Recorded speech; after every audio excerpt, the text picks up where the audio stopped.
When I was 17 in my last year of high school, I was finally starting to hit things off with a girl I liked. I'll call her Lynn.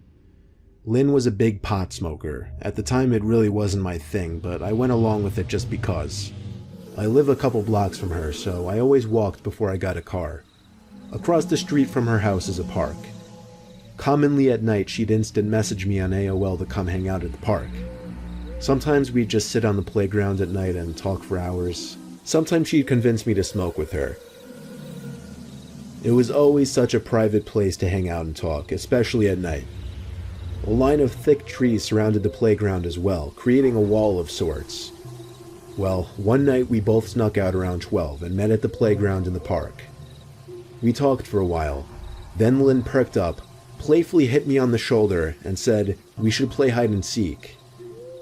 It may sound immature for a couple seniors in high school to play hide and seek, but it just seemed like it would be fun. She told me to go to the trees and count to 30. When I was done, my first instinct was of course to check the playground, and if she wasn't there, I'd move on to the picnic bench area. We always had flashlights on us when we went to the park, because this was before everyone had phones with flashlights in their pockets. I stepped from the grass onto the wood fiber mulch surrounding the playground. I aimed my flashlight up to the playground, because I guess I was too lazy to go up there if I didn't have to. You know those big plastic circular things with a bunch of tiny holes in it that a lot of playgrounds have? Maybe not, but there was one of those things up at the highest level of the playground, and through a bunch of holes, I could see what appeared to be skin and a jacket, but what stood out the most was her eye peering through one of the holes. Instead of going up there right away, I decided it would be fun to kind of mess with her. I waved the flashlight around the playground, pretending like I didn't see her. I was going to walk to the picnic area, turn on the flashlight, walk around to the trees, back to the playground, sneak up on her, and scare the living daylight out of her. Don't ask me why, I just wanted to. I walked to the picnic area, shut off the flashlight, and snuck back over to the playground. I was careful not to make noise as I crept through the wood chips that the playground sat on. Before I could even step foot on the first platform of the playground, something grabbed my arm and pulled me. I actually screamed, but stopped when I heard Lynn's laughter. I turned on the flashlight and was relieved to see it was her. The prank obviously backfired completely. After that, we went back up to the second level platform of the playground that we always chilled in. I asked her if she knew that I saw her behind that plastic thing at the top of the playground, but she was confused. She acted as if she never went up there. I explained to her that I saw someone up there. We both looked up as the tiny creaking sounds we had been hearing every so often suddenly made a disturbing amount of sense. I aimed the light up there, which revealed someone's head hunched over the railing of the platform above us. At the same time, we heard footsteps kicking the wood chips around right below the platform we were sitting on. I made the first move for us to run, and Lynn followed suit. I turned out my flashlight while we ran, which wasn't long since Lynn's house was right across the street. We went to her room, shut the curtains, and I stayed there for the night, not wanting to go home. That marked the end of our late night visits to the park.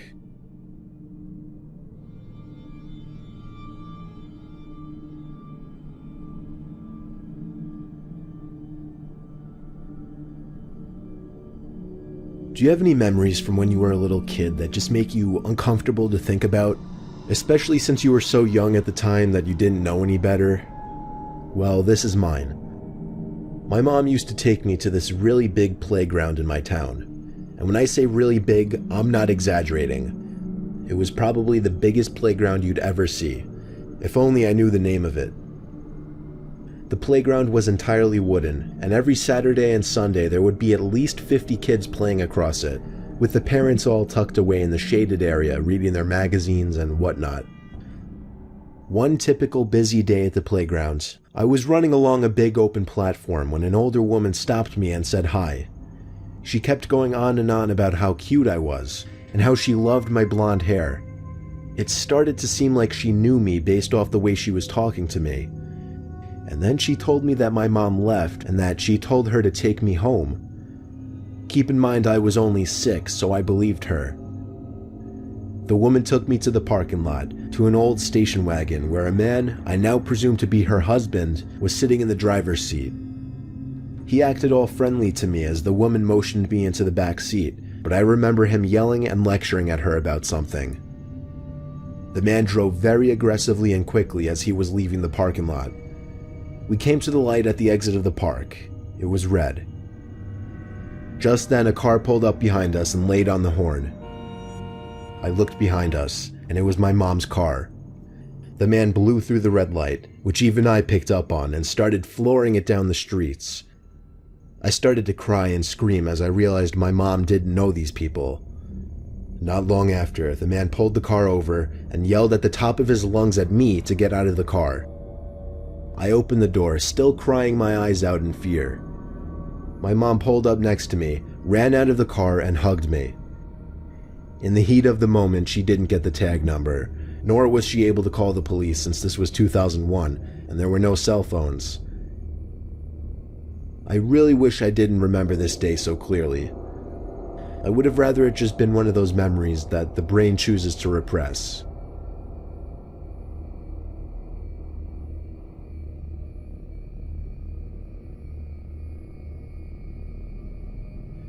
I'm a single father currently living with my 5-year-old son. I have an old wooden playground in my backyard. It has a tire swing, monkey bars, and a big slide. A couple times recently, I've heard noises coming from the playground at night. I'll start from the first night. I woke up one night last week to the sound of something squeaking from outside. I recognized it to be the sound of the rusty chain of the tire swing spinning around. I also heard a young child's laughter out there. I thought it was my son, so I went to his room to find him in his bed, fast asleep. My heart dropped as I saw him in his bed. That meant some stranger was in my yard. But when I opened the back door to the backyard, there was no one back there. The tire swing was spinning slowly, however, as if somebody had just gotten off of it. I chalked it up as some kid just sneaking into my yard and went back to sleep. The next night, however, I woke up again to the sound of someone stomping up and down the slide, once again accompanied by the sound of a child's laughter. I checked my son's room once again to find him in bed. This time I thought I'd be a little smarter about it and check the window first before going outside. Nothing was out there though. Not on the playground at least. I still went outside anyway just to make sure. For a couple nights nothing happened and I completely forgot about it. But on the third night, while in bed, a knock at my window startled me. I sat up in shock for a good minute, afraid to look outside, but eventually I was brave enough to do so. I looked out the foggy window. Through the smudge, I could see both the swings on the swing set swinging lightly, accompanied with the laughter of a child again. I ran as fast as I could down those stairs and out the back door, but instead of finding a couple of deviant little kids back there, instead I saw some towering figure looming at the top of my playground, surely looking at me. My courage turned to pure cowardice as I turned to run back inside, lock the door, and dial 911. The wait for an officer to arrive was the longest 20 minutes I'd ever experienced. By the time they got there, though, the figure on the playground was gone. They took down what little information I could give them and left. I wish I could say that was the last occurrence, but just last night, there was another knock at my window. I simply ignored it this time, though. I'm dreading going to sleep tonight. I think I'm gonna install security cameras on my house soon. Either way, I'll give an update on what happens.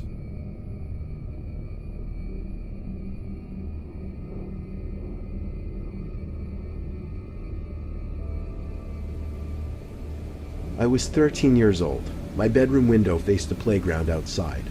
It was a hot spring night with a light rain, so I had the window open, allowing me to hear the raindrops, as well as a strange squeaking sound.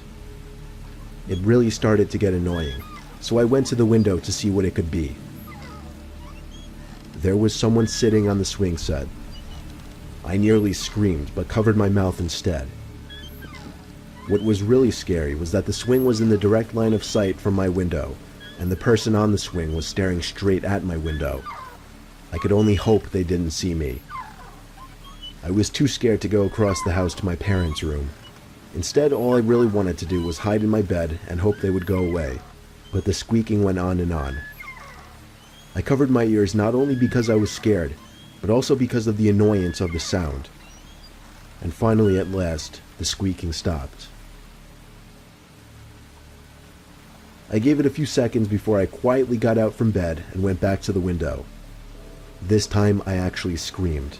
The person who was previously on the swing was now standing at most 10 feet from my window, looking in, close enough for me to make out his horrid face, with his eyes locked onto mine, but only for maybe a second or two, because I went straight to my parents' room, screaming for my dad the whole way. My dad looked out the window, then went outside. He came back in 5 minutes later and said there were boot marks under the swings where a patch of mud accumulated, but he couldn't find the person who made them. This was 100% the scariest moment of my life.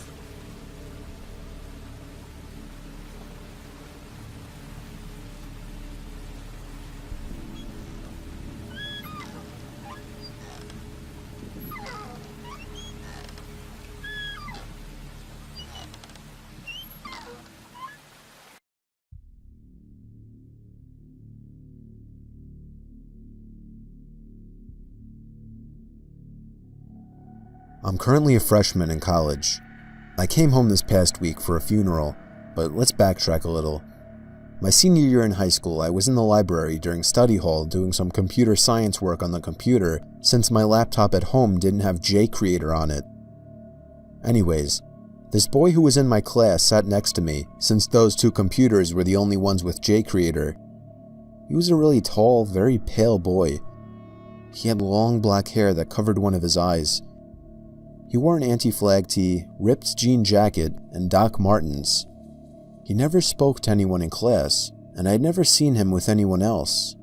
So I took a seat, and he looked up at me like I committed murder. I quickly looked away and started rummaging through my bag as a distraction. As my head was down, I heard him chuckle and then mumble, "Of course." I froze with my head still down towards my bag. I just dismissed it as him talking to his computer, as code can be quite frustrating. I sat back up and quickly typed in my login details. To break the awkwardness, I said, "She assigns too much homework, I can barely keep up." His eyes stayed locked on the computer screen. "You want the answers, don't you?" I laughed and said, "No thanks, I won't learn anything that way." Usually I would have said yes, but I didn't want to see his evil stare again. It was like he was staring into my soul. He laughed again, in that creepy laugh. So creepy that I had to close my eyes and cringe. I opened them and looked over to see him gone. The strange thing was he left his flash drive. I waited about 10 minutes to see if he would come back, but he didn't. Study hall ended at 1 and it was 12:50. I decided I would take it and give it back to him tomorrow in computer science class. I threw it in a little box above my bed. Gotta admit, it was an awesome flash drive. It was a Swiss Army knife with a flash drive in the middle. Here's the crazy part. After that, he never came to school again. He was notorious for being absent, so for the first month no one batted an eye. However, May rolled around and we were all getting ready to graduate. I had completely forgotten about the flash drive, until 2 days ago when I came home. I needed one, and I remembered I still had that boy's.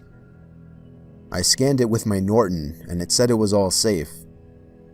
I was planning to delete all of his stuff so I could put my PowerPoint for business class on it. Naturally, however, I started snooping through his files. The first thing I saw was a folder named Computer Science. I opened it, and all the answers to every assignment was there. I thought, damn, maybe that's why he left it, so I could copy off of him. Maybe because he knew he was never coming back. I went back, and the second folder was music. I kinda had to open that one to see what he listened to. Surprisingly, not what I expected. There were only 3 songs. Running on Empty by Jackson Browne, White Rabbit by Jefferson Airplane, and Helter Skelter by the Beatles. I went back again. There was an untitled folder. Inside it was AP Literature. There were a bunch of essays and various junk. There was one called The Best.Doc. I opened it, and it was merely a 10-page document of notebook pages filled entirely with his first and last name, handwritten. I went back again. This is where it gets weird. He had taken pictures of the emergency escape plan posters on the door in every classroom. There was a picture of a lit cigarette on the bathroom floor, and another picture of some coins on the bathroom floor with a yellow post-it note next to it saying, "Chump change" in all caps. Now this is the weird part. There was a picture of me, taken while I was reading a book in class. From the looks of it, it was my English class that he was not in. There was also a document titled, "Rest in Peace to ... but it was empty when I opened it. I still have no idea if this was a joke or not. For all I know, he never showed up again because he realized that he lost his hard drive.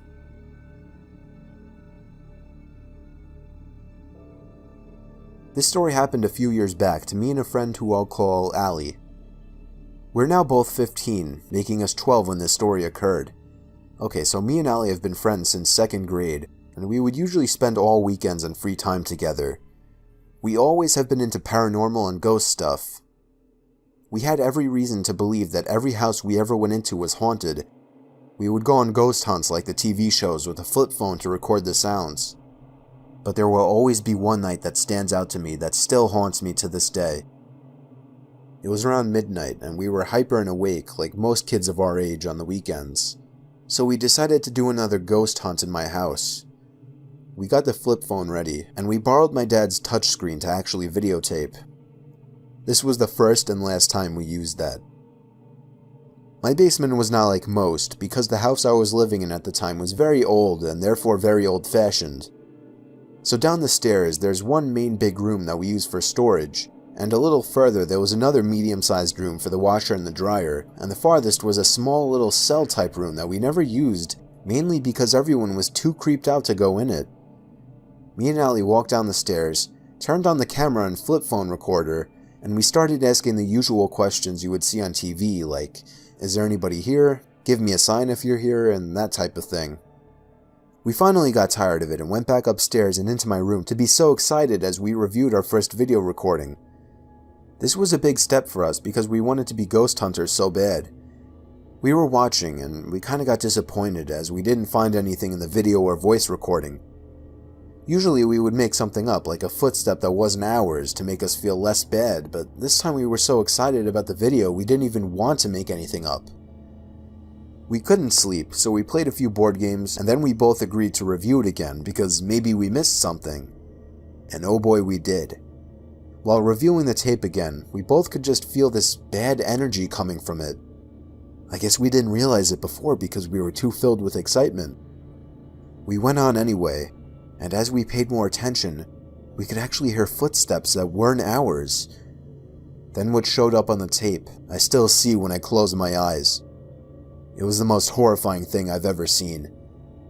The camera was on Allie, and behind her was this figure that looked like a distorted, almost human thing with bright white eyes that almost seemed as if they were watching you through the video. At that point we shut it off, and we were both in complete shock. We couldn't tell my father as he was asleep, being so early in the morning. We both decided to just not tell anybody and keep it our secret. Even though we never went into that basement again, we both still talk and sometimes even dream about it. To this day, I don't know if it was our imagination or if there was something with us in that basement, but I'll never go in there again.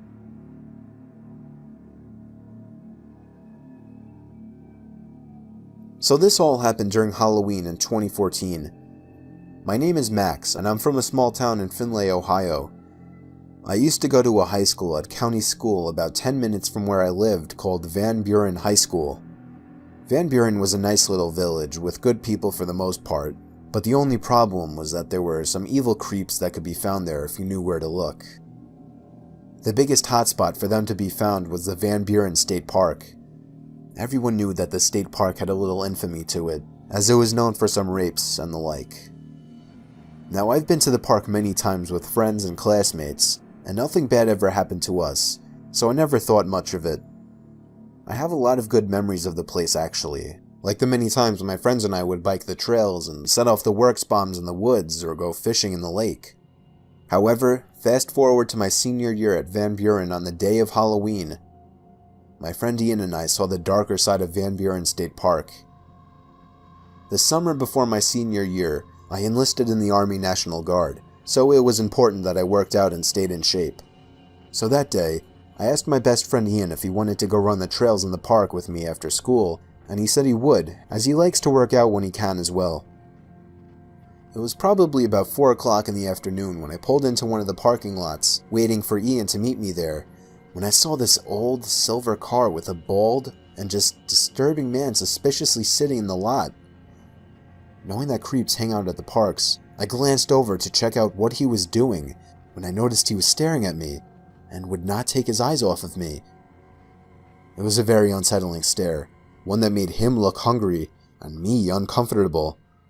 His eyes were wide open, and I'm pretty sure he had a frown, or maybe a grin.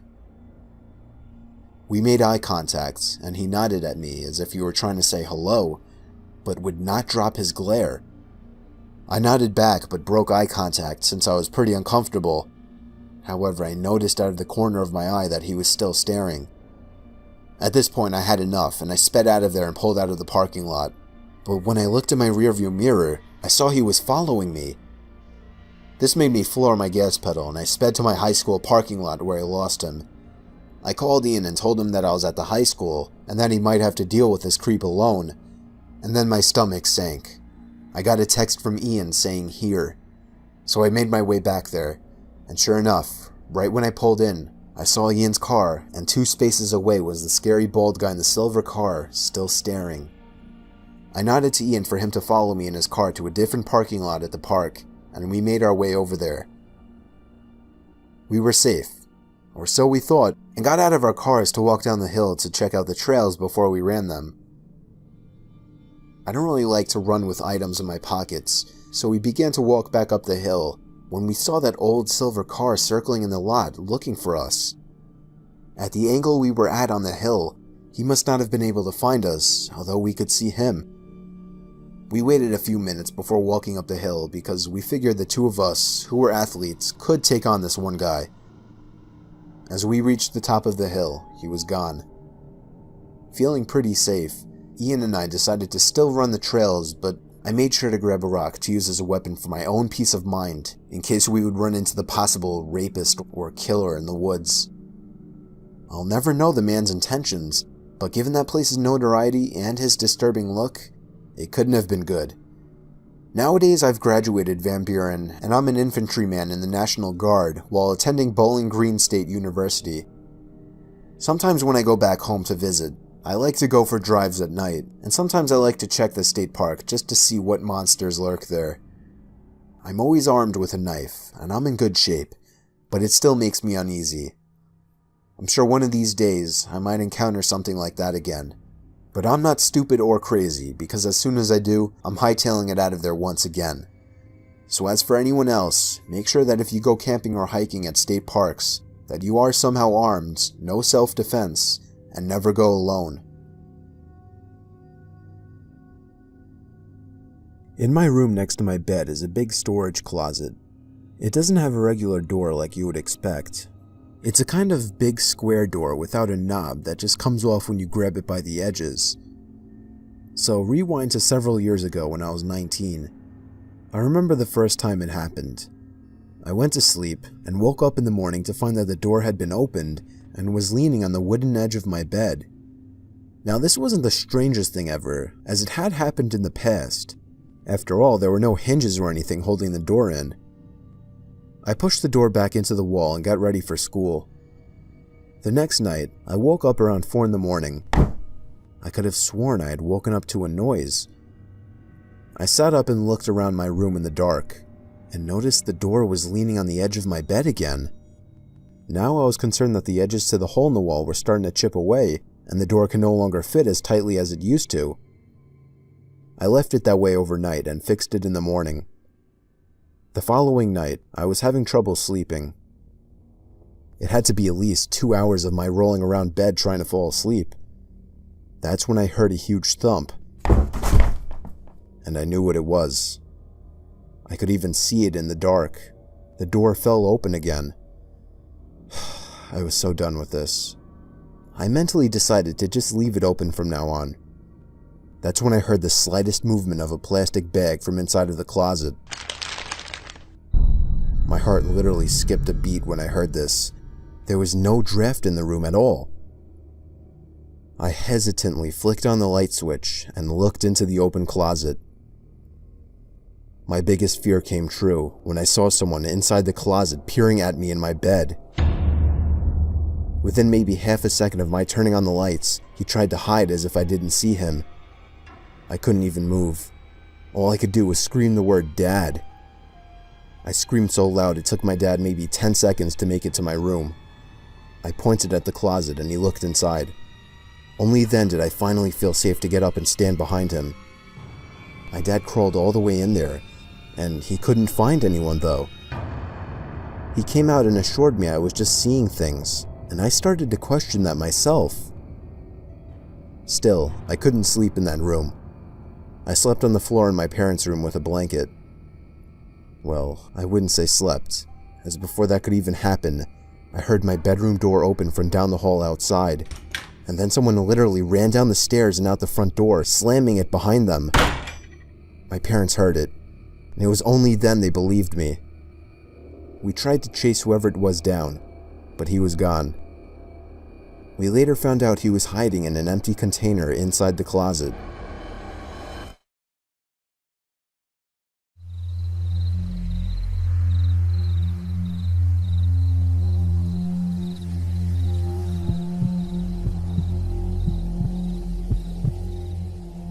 It was a rainy night, and I was driving home from my shift at the late night diner I work at. It was a quiet shift at work. I had a weird amount of energy still, so I knew I was going to have to pop a melatonin when I got home. I was driving my usual route, a scenic road during the day, but majorly dark at night, lacking many light posts. There's the occasional little parking lot with cute little strips of stores or family-owned restaurants and shops, and then just stretches of nothingness. And by nothingness, I mean forest, obviously.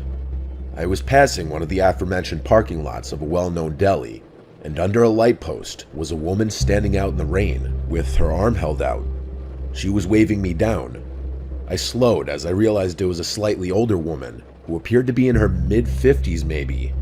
This woman was really tall, like 5'11" or 6 foot, but very skinny. I lowered my window and yelled, "Do you need a ride?" She came over to the front door and opened it, chanting how much of a hero I am. I asked where she's heading, and she said just up the road to town. She was soaking wet, getting my car all wet. But I like to think of myself as a good person, and I couldn't in good conscience leave another woman out there in the cold rain. However, picking up a random man, on the other hand, would be a different story. The woman seemed sweet, but I noticed as I looked at her while talking to her, she was missing a few teeth. Very, very off-putting. I had to now wonder if she were homeless. She didn't smell or look like a homeless person though, but the rain soaking her and her clothes could have been masking any sense temporarily. Plus, her hair was so wet that what may have usually been scraggly, undone hair could now have been weighted down and straightened by the water. Either way, the woman was smiling the whole time and didn't seem like a threat. We pulled up to an intersection with a gas station on one corner. I pulled in next to a pump. Might as well fill up. I asked her if she wanted anything from inside. I was really doing my good deed for the week. She said no thanks, honey. So I went inside to pay the attendant for gas and some spiked seltzers since tomorrow was the weekend. When I got back to my car, the woman was gone. I looked around the gas station lot real quick, but it was tiny. She was gone. She must have ran off somewhere. I felt slightly bad, feeling like she was some lost, helpless woman, but part of me also felt slightly relieved. I filled up the tank of my SUV, and I was on my way home. When I got back to the house, I went straight inside my apartment, which is the first level of a 2-family house. There's a tenant upstairs and me. The front door into the foyer was usually left unlocked. Then the 2 doors leading to each apartment were locked. I let myself in out of the rain and into my apartment. I set the seltzers down on the counter. I wasn't that tired yet, so I took a melatonin and tried to go to bed. Even with the melatonin though, I was having a hard time sleeping that night. My mind was kind of going wild with thoughts. A lot of thinking about that woman I picked up earlier, and what happened to her. At certain points, I heard slight sounds from outside of my bedroom, but I dismissed them as sounds from the upstairs tenant. Boy, do I wish I was more suspicious before falling asleep. I woke up in my dark bedroom, something that usually would never happen when I take a melatonin. I usually sleep like a baby through the night. I sat up feeling drowsy, feeling really thirsty too. I reached over the table next to my bed for my water, and then I saw and heard something across the room from me. I saw someone crouched in the corner of my bedroom behind a clothing dresser with their legs folded. I had to be hallucinating it. I shook my head violently and made weird noises. I even slapped myself in the face. And now, whoever was in the corner stood up and walked out of the room. I didn't scream, I didn't say a word. I sat in my bed in literal shock. The part that had me questioning my sanity for a bit after the figure was gone was that there wasn't a single sound from outside the room after this. No footsteps, not the sound of a door closing. I grabbed my phone and called my dad. He picked up, confused why I was calling so late. I told him of what I just saw, and he said, "Trish, you probably just had a night terror." I stayed on the phone with him as I was continuing to become more awake, and I left my room and turned on the lights to the living room outside. It was a small space. There was no one in there. I looked around the entire space and could confirm no one was there. I started to believe that maybe I did just hallucinate it, but still, I slept with the bedroom door locked that night. When I woke up in the morning, I drank some coffee and got dressed for the gym. I went to open the door to the foyer and realized it was already unlocked. My heart sank. Last night, what I saw, was it real? I did another look around the apartment, confirming no one was inside. I went out to my car and opened the back door to put my gym bag in the back seat.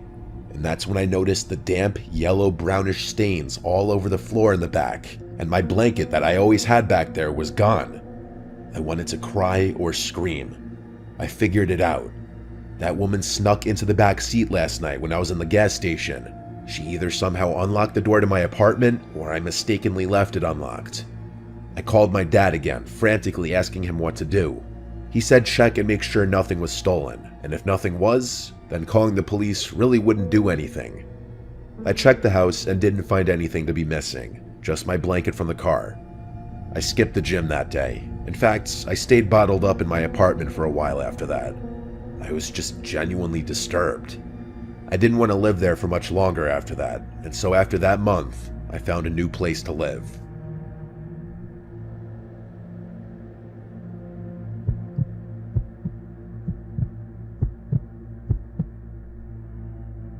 This happened a few months ago, and I don't know why I agreed, but I decided to go with my friend Michael to a house party he was attending during our first year of high school. Even though I wasn't even invited, Michael was able to pull some strings and I accepted the invitation. Knowing that I wouldn't be able to drive, I made the choice to go with Michael. When we arrived at the home late at night, Michael told me to leave my phone in the car. He explained that maybe I could lose it or someone I don't know could try and take it from me while I'm not looking. At first, I was confused. I simply nodded, and we got out of the car. I went with Michael into the home or backyard where the party was taking place. I glanced around the backyard and saw people engaging in various activities such as smoking, drinking, and possibly even doing drugs in small groups. Michael had encouraged me to go mingle and say hello to a few people. After a few hours, I realized I had way too much to drink because my vision was completely foggy. After getting closer to the house, I leaned against the wall to support myself. As I did so, I noticed the time on my watch indicated that it was either midnight or 1 in the morning. I knew it was time to leave, so I set out to find Michael, and despite my overwhelming need to collapse, I scanned the yard for him, but I was unable to locate him or see him. When I asked a few others if they'd seen Michael, they all said they had not. I decided to call Mike to find out where he was. So I reached inside my pocket to feel for my phone, but it wasn't there, and I cursed myself in the back of my mind because I realized that I had left my phone in Michael's car. It disappeared with him. I realized there was only one way to get home, which was walking, because I remembered my house wasn't too far from this house, but the night was chilly because it was fall. I thought about just asking someone else to take me home, but I didn't know anyone else that could help. So I stuck with my idea of walking home in the darkness by myself. I then got to the road and started stumbling down the street, and I knew I had too many drinks because I felt lightheaded and dizzy. A few minutes later, I made it to the main area of the street and kept walking. I lazily started thinking about a bunch of different things, like why did Michael decide to leave me alone at the party? Or why I decided to listen to Michael's idiotic idea of leaving my phone in his car so I couldn't call him or anyone else. I started cursing myself for being so careless with my drinking and even getting drunk, knowing I shouldn't have done that. I stopped walking on the side of the road because I was getting tired, and I crossed my arms over my chest tightly to keep myself warm. Then I remembered something I could do, which was hitchhiking, and I then held out my arm and stuck out my thumb, hoping someone else could see me. I watched as a couple cars drove past me. They wouldn't stop, and as minutes ticked by, I started feeling uneasy, thinking I would have to start walking again. It was past 1 in the morning, and there were a few cars driving past me, but no one was stopping because they either didn't notice me or didn't care. I hesitated and thought about walking home again, but I realized that in my drunken state, it would be too daunting. I was still holding out my thumb when a gray truck pulled up and stopped in front of me, and I smiled as I stumbled towards the vehicle. The window rolled down, and an older-looking man with a beard asked me if I needed a ride. I told him yes, and then told him where my house was before getting into the truck, feeling grateful for the ride. As we started driving down the road, the man started trying to make small talk with me, asking what happened to me. However, I was too disoriented to have an actual conversation with him, and the only things I could manage to say were low mumbles or just murmurs and groans. As we turned the corner to my street away from the party, I started feeling uneasy. For some reason, I couldn't shake the feeling that something was strange about this man. Suddenly, we drove past my house, and I told the man that we had just driven past it, and I felt my gut telling me to get out, but I couldn't because I was too drunk to move. I was about to tell the man to let me out before we got too far away from my house, when suddenly the man turned to me, and I noticed he had a sinister look on his face. "You know you shouldn't be drunk while you're hitchhiking because you'd make a very easy target," the man said, smirking darkly. The man reached over and started rubbing my leg, and I didn't know what he was trying to do, but I knew it probably wasn't anything good. But before he could do anything else to me, we both heard a loud siren behind the car, and then a flashing red and blue light flooded the night. I realized it was the police, and I jumped for joy inside. The man panicked and stopped, unlocking the doors, which allowed me to jump out of the car. I ran as fast as I could, and the police officer rushed over to me, and I told him the entire story about what happened to me. Unfortunately, nothing illegal happened per se at that point. The police officer told me that he was looking for someone in a gray truck who had apparently stolen something from a store. I'm not sure if it was the man who picked me up or someone else, but I was just glad the police officer stopped the car. A cop gave me a ride home, and I decided from there on I wouldn't get so drunk that I couldn't think straight. I now know the importance of being responsible and staying aware of my surroundings, even when having a good time.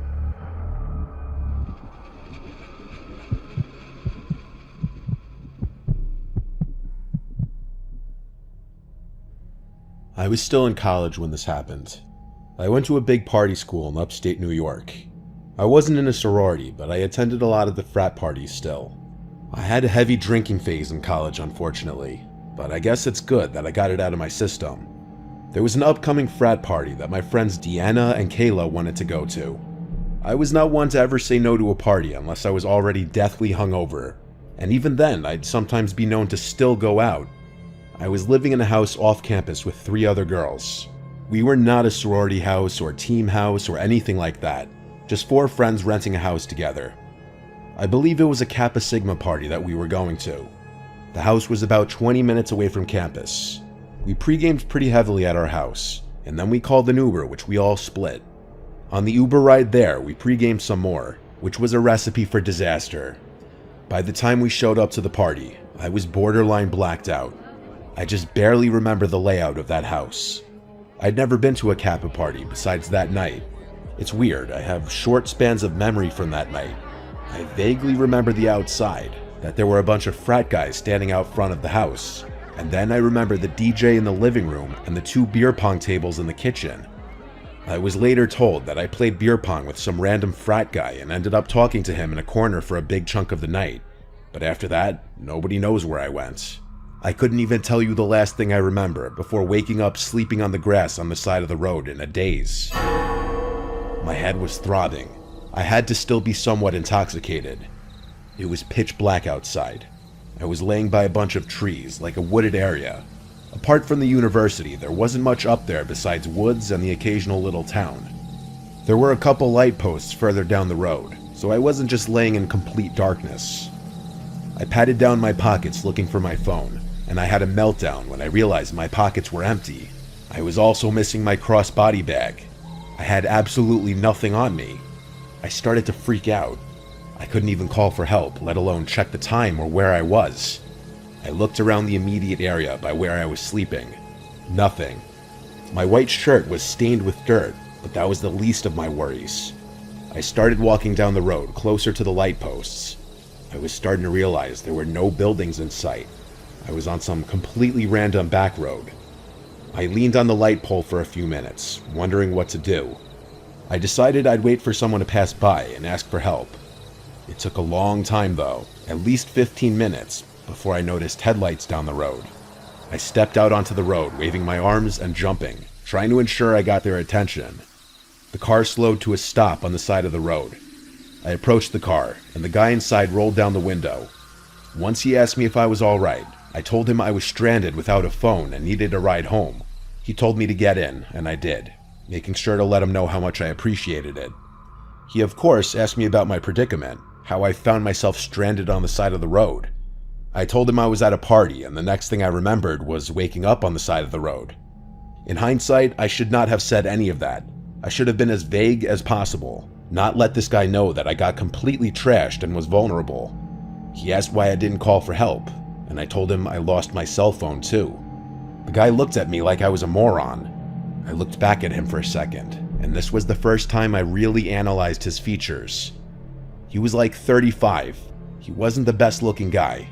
He had a thin goatee and a big nose. I gave him my address to put into his house. As he drove, he put the address in, and then I heard him say under his breath, "Okay, here we go." I asked how far away we were, and he said about 20 minutes. That sounded about right, since the frat house was about 20 minutes from our house. I thought things would go smoothly. I'd get dropped off at the house where Kayla and Deanna would be waiting for me with my belongings, but nothing can ever go that smoothly. The man spoke in a gentle voice basically the entire time. He was asking basic questions at first. His soft voice was almost in a weird way off-putting. Like, why was he talking in an almost whisper in the car? We drove on and on for what seemed like over 20 minutes on the same road. I started to get concerned, and so I asked him how much further we had. He didn't respond right away, so I said, "Sir," and he went, "Hmm?" And I repeated my question. He said in his soft voice, "Not far." This wasn't right. Our house is in town, yet we were still on the same back road with nothing but trees everywhere. I started noticing in my peripheral vision that he would look at me multiple times, like he'd move his whole head to stare at me for a few seconds and then look back at the road. I was starting to feel sick. I asked him if he put the right address in, and he said yes. Then he said, "What color underwear are you wearing?" as he put his hand on my knee and started rubbing my knee. I moved it away and told him in a desperate voice to please not hurt me. I just want to get home safe. He said, "Why would I hurt you?" After saying this, he pulled onto the grass on the side of the road and put the car in park, and he was about to lean over towards me and do something, like put his arms around me, but I didn't let him. I opened the door and ran into the woods. Luckily, I was wearing my Air Force Ones, so I didn't have a hard time running in the woods. I ran only just enough to be out of sight from the car when I could no longer see its headlights. I heard the man for the first time raising his voice, and he yelled into the woods, "Where you at? I just want to lick your pussy." I put my hands over my mouth, not only to muffle my breathing, but because of pure fear. I waited and waited until I heard a car door slam shut and the sound of a car speeding off. I waited a few more moments before walking back to the road, confirming he was gone. I felt truly helpless. I didn't want to run into that man again, but I also needed someone else to help me. I waited just at the edge of the woods for another car to come, and eventually one did. I saw the headlights approaching from afar, but I waited until I was sure that it was a different car before jumping out and waving my arms and yelling. The car came to a stop. It was another man, this guy a little older. I sat in the back seat this time. I was so shaken up that I hardly spoke apart from answering whatever questions about my predicament he asked. Thankfully, this man dropped me off at the house.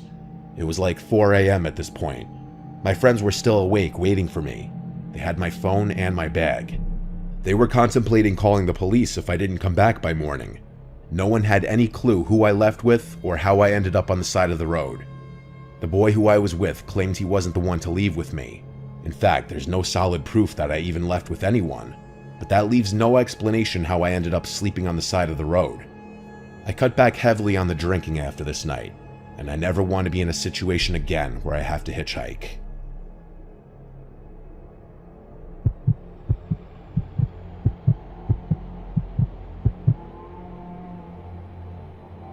Out of the dark forest, I was hitchhiking from Leipzig, Germany to Paris. He was a French man, a somewhat dirty and unshaven driver, small and shabby. He agreed to give me a ride in his car, a ride with him to Paris where I needed to pick up my paintings from an exhibition I had there. It was October. I was 29 years old and he seemed about the same age. He spoke broken English. I spoke no French at all. I really didn't have a clue who this guy was. The day was mild, sunny, and blue. It was a warm and comfortable French day, a great day to hitchhike. It was around 4:30 p.m. when I met him at a gas station somewhere in France. I hopped into his little old car, happy to have scored a ride. We drove off to Paris on the main highway.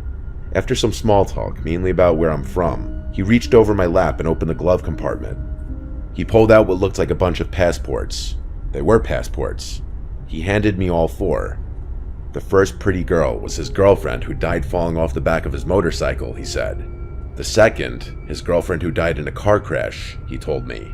The third girlfriend died from a brain tumor, and the fourth fell off of a horse. He said, "I'm such an unlucky man." I agreed he was unlucky. The uneasiness started then, and only grew as the miles rolled on. He was in possession of 4 young women's passports. Soon after showing me the passports, the man said he wanted to take a shortcut to Paris. It wasn't really a question to me. Excellent, I thought. Get me out of here ASAP. I assumed we would cut through some charming French villages on secondary roads, past houses and farms. But no. Instead, we turned off onto an implausible dirt road off the main highway. Uh-oh, I thought. Not good. But I kept silent. Why we keep quiet is a mystery, perhaps because of our dumb manners. At first, the road was out in the open, through a field. We rolled over the typically vivid green French hillside until we finally reached the oncoming heavy woods. The road narrowed. It grew instantly darker as we entered the forest road and drove in. The interior of the forest was creepy. The woods looked like the perfect place to hide something. I still found the woods beautiful and dreadful. It was at this point that my French driver shouted in broken English, "I don't want to speak English anymore." This was definitely not a request. Then silence. Uncomfortable silence in the darkening forest. I started to feel a small trickle of adrenaline in my body. My fight or flight instinct was warming up. Communication had now officially ended. Just silence. I pondered this because I knew I would surely have questions as we would get deeper and deeper into the thickening woods. I knew, though, that I wouldn't ask anything. Nothing. It was now 5 p.m. and the sun was fading fast. The woods grew darker. The driver seemed so tense, and I could tell he was in deep thought. I noticed his lips moving almost imperceptibly. It was rigid, snake-like. I myself had moved my hand to the car door handle, a movement I'm sure could not have been missed. The car was slowing down. I did not say a word. Was I going to die now? Did he have a gun? I looked. All these questions ran through my head. My life was now surreal. This was not my plan. Maybe I communicated with my captor in some secret way. Maybe I gave off some kind of male pheromones perceptible only to men facing off. I possessed my own rage issues, and I was not going down without a fight. That I knew. There would be no begging or cries of mercy from me. Not to this fucker. I also had my own secret storeroom of crazy. I was big and strong at that time. Road tough through my travels, and there's no substitute for my nothing to lose stare. That is all I gave him. Something very primitive transpired between us then, I think. Rather quickly, in a matter of seconds. It's a sort of inner calculus as to whether one can overcome, stop, or kill the other guy or not, and all its peripheral considerations, not the least blood, gore, strength, and alas, dying. I don't think these calculations are the same when the victim is small and scared, begging and weak. I think between those two uneven people it just becomes bloodlust, power, panic, scratching, and doom. 5:12 p.m. The car was now moving really slow. I entered a very strange and new place in myself. I was transformed with very little preparation, transformed into a potential killer myself. Maybe my chauffeur could read my mind or my body language or sense my intent or see my hand on his dirty door handle. It was the moment of truth. And then we suddenly started to speed up. Thank God, out of those woods. Odd how these memories have come back to me as I write this. Some memories I'm not certain of, like, did he say he had to hit one girlfriend with a shovel because she attacked him and would not be quiet and leave him in peace? Did he really explain the 2 backpacks on the back seat? Did I not hear that on purpose? Did I later imagine those words? Did I see more passports in his glove box than the 4 he pulled out? Why didn't I say stop the car after the passport show? The road began to widen and we emerged out of the dark forest into the setting sun, dark red and orange in the sky. I could hear and then see the highway now. I saw tiny houses across the highway. I had no idea where exactly I was. The Frenchman asked me if I wanted to spend the night at his house. We could eat dinner together. A quick film of his filthy torture chamber basement ran through my head. I politely said no, my first words spoken since the order not to speak English. I sincerely think that had I broken that command and blabbered something in the woods, my story might have had a different ending. It all came down to silence. I can be silent, sometimes one needs to be, to contemplate the next move. Maybe one of the faces in the passports may not have been able to spring over her nature and started to talk or beg with fear. Would that have fed the killer's darkness, his evil? Who really knows? I got out at the side of the highway, and with night settling in, I watched him drive away. I never went to the police because I didn't speak French, and I thought maybe my imagination was just too damn active. I yelled something into the night sky, just wondering what the hell just happened. It was fully dark now. I was now exhausted after that little adventure, and I soon fell asleep on the side of the highway. The next morning, I was worried what the new day would bring. I looked at my hands. Am I still alive? Jump ahead 20 years, and I'm teaching a German business student English in a cafe on a boulevard in Leipzig, Germany. For whatever reason, we discuss this topic, hitchhiking, and I tell him my story. My student promptly whips out his smartphone and Googles French serial killers. Then he shows me pictures. There he was. I was shown a photo of serial killer Patrice Allegre. It was him all those years ago, me and him on that strange ride. I had never forgotten his face. At that time, 1990, there was a reported serial killer leaving bodies of girls on the French roadsides and highways. He was in the midst of his killing hobby back then. I had heard about a killer on the loose. My French girlfriend told me to be careful hitchhiking back then. I've often wondered if the murdered women and other men may have been buried in those woods we passed through slowly. I now wish I had gone to the police, and have since subsequently tried. He's in jail and they're not interested. Maybe I could have helped stop more murders back then. That's heavy on my soul, and since then, I felt the dark light in my body. Maybe the souls of the girls escaped with me, desperate to get out of the forest.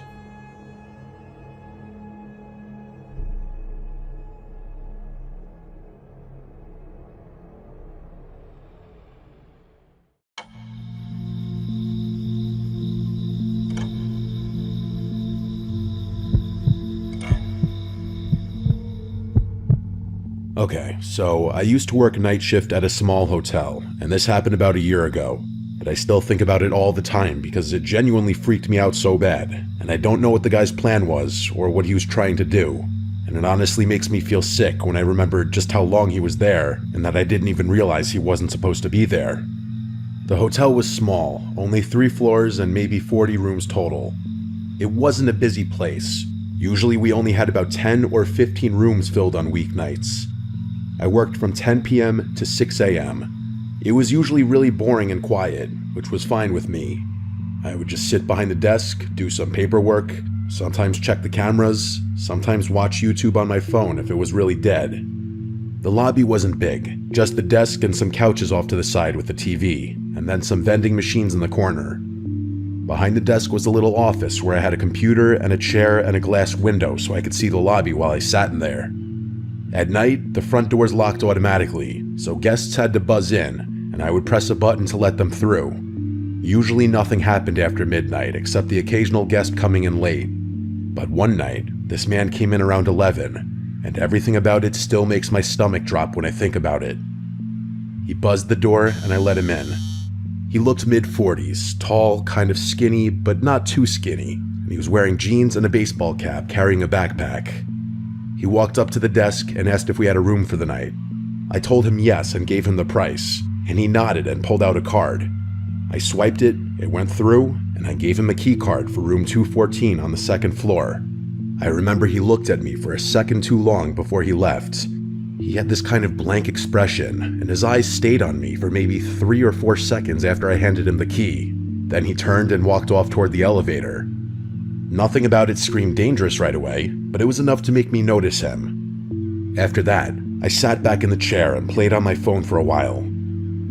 Around midnight, I looked up and he was back in the lobby. He didn't come to the desk, he just walked past me and sat down in the lounge area with the couches. The TV wasn't on, but he just sat down facing it. I figured maybe he couldn't sleep or something. Some guests hang out in the lobby sometimes, so I didn't think too much of it. But then after half an hour, I realized he was literally just sitting there doing nothing. He wasn't on his phone or reading. He wasn't even dozing off. He was just staring straight ahead at the blank screen. I got up at one point to grab water from the vending machine, and when I walked across the lobby, I felt him turn his head and watch me the whole way. I didn't look at him directly, but I could feel his eyes on me until I was back behind the desk. It gave me this really uneasy feeling. Around 1 a.m., I was checking the reservation system on the computer because I was bored, and that's when I noticed something weird. I pulled up the occupied room list and saw that room 214 said vacant. I mumbled what the f under my breath and double-checked, because I literally just checked this guy in an hour earlier. I thought maybe I made a mistake, so I looked at the check-in logs, and there was nothing for him. No name, no charge, nothing. Then I went into the transaction screen to make sure his card had gone through earlier, and it showed no payment. I remember feeling confused as hell, because I swore I swiped his card and it beeped like it worked, but there was nothing in the system at all. That's when I picked up the phone and called room 214. It rang like 10 times, but no answer. Then I checked the key card entry log, which tells you if the door to that room was open that night, and it showed nothing. No one had entered the room. That's when I realized he never even went to the room after I gave him the card. I looked over into the lounge, and there he was, still sitting there staring at the TV that wasn't even on. I started to get this awful feeling in my chest. I sat there debating what to do. Part of me thought maybe the system just glitched, but the fact that the room had no entry log and no charge made it pretty clear he wasn't even checked in. I waited another 15 minutes just watching him. Around 1:30, I walked over and asked if everything was okay. He turned his head and looked at me with no expression, and he told me he just couldn't sleep. Then he turned back toward the TV. I nodded and went back behind my desk, but my hands were shaking. Around 2, I noticed he wasn't sitting in the lounge anymore. My stomach dropped right away because I didn't see him in the lobby at all. I scanned the area, and then I spotted him standing at the end of the hallway by the bathrooms, half hidden in the dark. He was just standing still. I kept glancing up at him, pretending to be on the computer. He stood there for a while, and then slowly walked back and sat in the lounge again like nothing happened. I called my manager at home and explained what was going on. She sounded tired and told me to just keep an eye on him and call the police if he did anything threatening. I remember hanging up and thinking that it already felt threatening, but I didn't know what else to do. I checked the security cameras after that. I saw him on the first floor hallway camera. He walked all the way down the hall, stopped at the end, stood there for several minutes, then walked back. Later he went into the stairwell and stayed in there for about 10 minutes. I don't know what he was doing in there. Every time I looked up from the computer, he was somewhere else. near the vending machines or by the elevators, once just standing near the corner of the lobby where the light didn't hit well. He was always staring. By 3:30, I couldn't take it anymore, so I called the non-emergency police line and explained that there was a man in the hotel who I didn't think was a guest. They said they'd send someone. While I was waiting, I noticed he moved again, this time closer to the desk. He was standing maybe 15 feet away, just watching me. He didn't blink much, and he definitely didn't speak. He just stared like he had a staring problem. I pretended to type something on the computer, but I was so scared I could hardly breathe. At around 3:50, the buzzer went off, and I thought maybe it was the cops already, but it was just another guest coming back late.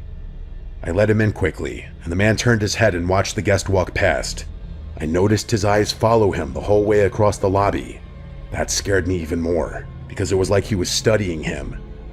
A few minutes later, the man disappeared again. I checked the cameras and saw him standing outside one of the guest room doors on the first floor, like he was literally just standing there. So that's when I called actual 911. I told them he was outside a guest's room and I didn't know what he was trying to do. They said officers were on the way. I kept my eyes glued on the camera feed, and he just stood at the door for about 3 minutes, then slowly walked back to the lobby. When he came back, he walked right up to the desk this time and leaned over the counter. He looked at me and asked if there was any food. His voice was so low it was disturbing. I told him there were vending machines in the corner. He gave a small smile, then walked away. I just sat there staring at the clock, begging the cops to get there. Finally, around 4:10, 2 officers showed up. I let them in and pointed right at him. He was back in the lounge, sitting down. They walked over and talked to him for a few minutes. They asked for his ID and asked him questions I couldn't hear. Then they walked him out. One of the officers came back and explained that the guy wasn't a guest at all. The credit card he gave me was stolen, and he had no bags or reservation. He had just been pretending so he could get access to the building. They charged him with trespassing and the stolen card. After they left, I sat there shaking until my shift was over. Every time I looked at the cameras, I expected to see him again. The part that messed me up the most was realizing he had been inside the hotel for hours, wandering around and standing outside guest rooms, watching me from different spots, and he was never even supposed to be there. I have no idea what his plan was, but I know it wasn't good. That was the scariest night of my life.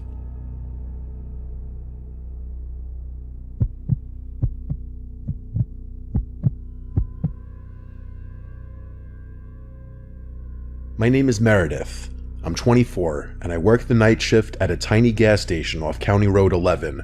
It's the kind of place most people don't even notice unless they're out of gas or completely lost. I took the job because it was quiet and predictable. I liked that, or at least I used to. It started on a Thursday night around 1 a.m. The air outside was wet and still, and the hum of the overhead lights had been getting under my skin all shift. I was just about to microwave a cinnamon roll I didn't even really want when the door chimed.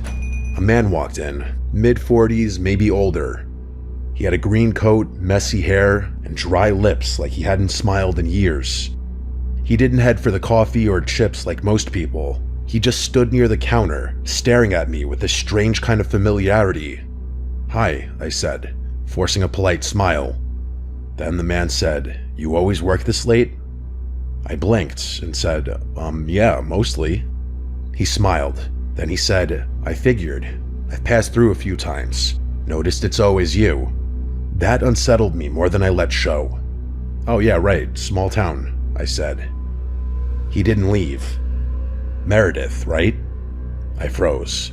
I wasn't wearing a name tag. I was about to ask him how he knew, but he followed it with saying that I have nice handwriting, and he motioned to the whiteboard where I had written cinnamon coffee is back. Most people dot their I's like circles. You use little slashes. It's very specific. Thoughtful. I didn't respond. He didn't buy anything, just stood there for another minute watching me, like he was studying my reactions. Then he finally nodded. "I'm Paul," he said. "Just curious, that's all." And then he walked out into the fog. After that, he started showing up randomly. Not every night, not enough to scream stalker out loud, but often enough that I stopped assuming it was a coincidence. Sometimes he'd come inside, sometimes he'd just sit in his car near the edge of the lot with his headlights off. One night, I tried to ignore him.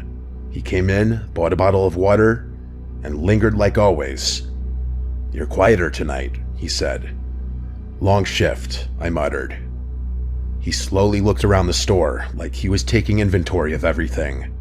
"It must get lonely, just you out here in the dark, no one else for miles," he said. "I'm fine," I replied. He leaned on the counter. "You ever get scared, being a woman alone at night?" His voice wasn't threatening, that's what made it worse. It was curious, like neutral, like he was asking about the weather. I stepped back, and I asked, "Do you need anything else?" He tilted his head. "You always keep the door to the back room locked. Smart. I noticed you check it around 2 a.m. almost every night." My stomach turned. I didn't answer. "I'll let you get back to it," he said, with a soft, almost apologetic smile. "Didn't mean to make you uncomfortable." Then he walked out again. After that night, I started walking to my car with my keys between my fingers. I kept a tire iron under the counter. I changed the curtains in my apartment, started showering with the bathroom door locked even when no one else was home. There were nights he didn't come. Sometimes I'd go a whole week without seeing him, but it didn't help. It actually made it worse, because I never knew when he'd reappear. Like the time I came back from my 10-minute break to find a Polaroid on the counter. It was me, refilling the windshield washer bin behind the station. It was taken from that night, close up, way too close. There was no note along with it, but the slash dot on the word I and the word windshield on the bin label had been circled in red ink. The next time he came in, I told him to leave. I told him if he stayed, I'd call the police. Paul just nodded. "I get it. I've been too forward." "You've been following me," I said, with my voice cracking, and I hated that it did. "I just think you're the kind of person who's used to being misunderstood. I thought maybe you'd appreciate someone who pays attention," he said. "That's not paying attention, that's obsession," I replied. He didn't flinch. Would it be easier if I wore a smile and brought a soda every night? Would I be more normal if I just talked about sports and pretended I didn't notice the way your shoes are always a half size too big, or how your left eyelid twitches when you're tired? By this point, I was already dialing 911. He didn't stop me. The police came quickly, and he didn't resist. He just stood there, arms at his sides, waiting. They searched his car and found a notepad filled with dates and times. It was my schedule. Notes about my walk, my clothes, my groceries. One page just had my name written over and over again in tighter and tighter loops until it turned into scribbles. He kept telling the cops the same thing. "I just noticed things. I'm just a curious guy." The restraining order went through that week. Now I don't work nights anymore. I don't even live in the same town. The company transferred me to another station 2 hours away. But even now, when I drive home and see headlights behind me for too long, I feel the back of my neck tingle. And sometimes, I still think about the way he said my name, like he already knew what it would sound like in his mouth, like he'd been practicing it.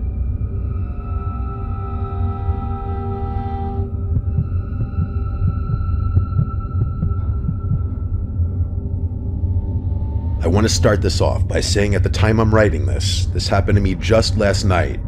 I worked the overnight shift at a 24-hour gas station. I'm a 22-year-old female, and I've been working there just shy of 2 months.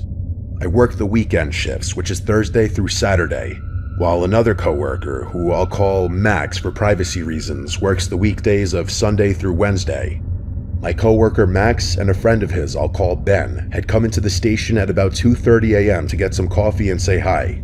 Max and his friend had taken some magic mushrooms a couple hours before they came in, so when I saw them, they were all giggly and shit. Honestly, it was pure entertainment for me. As we were talking about random stuff, Ben had made the comments about how there was a car parked in the parking lot with its lights off but running, with someone inside that had been there before they pulled in. He said when he questioned the guy said he was waiting for a DoorDash order. Normally that wasn't out of the ordinary for DoorDashers to wait in their car while we packed an order up. What was odd was I hadn't received an order in almost 2 hours. I spent most of the night in the back of the store cleaning, away from the tills and the front doors, so I couldn't even see the parking lot. We waved it off as nothing, and the two guys went outside to smoke a cigar and play with Max's dog, who they brought along. At first, I didn't think much of it, but once I was alone, I thought it was a little weird considering I didn't know how long they'd been out there before my coworker came in. Fast forward about an hour, and they came back in to get more coffee. It was at that point Max told me more about how the car had been out there parked in a spot that even when I went to the register, I couldn't see it due to the wall. He told me that the entire hour they were out there playing with his dog and smoking in the parking lot, the man in the car had switched between watching them and looking like he was texting someone on his phone. When Ben had noticed this, in his high as hell state, he walked over to the car and asked, "What's up? Why are you looking at us?" At that point, the man had tried to pretend he didn't speak any English. When that didn't work, he switched to English and started saying he must have had the wrong address before hightailing it out of the parking lot. He was definitely higher than Max at that point, but what made it really creepy was Max said that the car looked brand new and had no license plate. He also noticed there was a pile of blankets in the back, enough to hide someone under. And when the man was confronted, another car had just pulled into the lot with its lights off, a car that also looked brand new and had no license plates. And as soon as the first car had started driving away, the car that had just pulled in immediately followed them out. Max had stayed another 15 minutes before they headed out and told me to be careful and to keep an eye out. At about 6 a.m., he came back in for more coffee, and he was definitely sober, so we talked more about it. He said the guy was acting super suspicious the entire time they were out there, constantly checking his phone and watching them along with the entrance to the parking lot and the doors to the store. Even he admitted that he was freaked out, and once he came down from his high, he wanted to check on me to make sure I was all right. We both decided that had they not been there, this whole scenario could have gone one of several ways. I don't know if it was a pure coincidence, or if those two cars were planning on doing something to me as soon as Max and Ben had left and I was alone. I may carry a knife on my person for protection, but my gut tells me that from what they described, that if there were multiple people, it might not have been any good, and if they hadn't been there just playing like kids in the parking lot, something terrible just might have happened to me. I work again tonight, and I'll update if anything happens during my shift. I really wish I didn't have an update for you, but I do. The car came back again during my shift. This is how it happened. It was about 3 a.m., and I was mopping the floors when 4 guys came in to get coffee and some snacks. I was ringing them up when one of them asked if I knew anything about the car that was at the far end of the parking lot, running with its lights off. I looked at the man and asked, "What car?" He then went on to tell me there was what looked like a brand new Subaru with no license plates running with what looked like 2 guys arguing in the front seats. I could feel my heart drop into my stomach when he said this.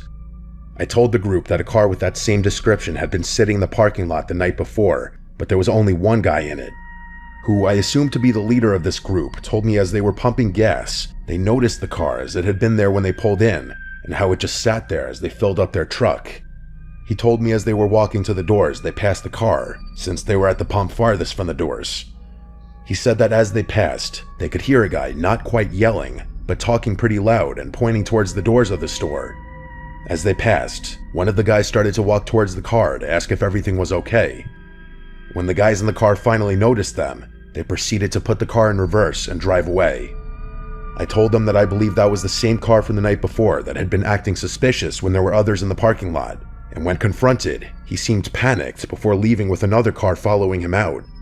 They seemed alarmed and offered to stay with me for a bit to make sure they didn't come back. I asked if they were sure, and when they told me it was no problem, they hung around for about 20 minutes before we all decided I was probably in the clear. I thanked them again and let them top off their coffee for free before they headed out, and I was left alone. Nothing else happened the rest of my shift, but I sure as hell kept an eye out when I eventually had to go outside to change the trash at the gas pumps. What's scariest to me is not once did I see this car, but had multiple people warn me about it. At first, I was hoping I was just paranoid and it was really nothing, but to have the same car come 2 nights in a row, at almost the same time, and park in a spot that couldn't be seen from the register or the front windows, makes me wonder if my paranoia is justified.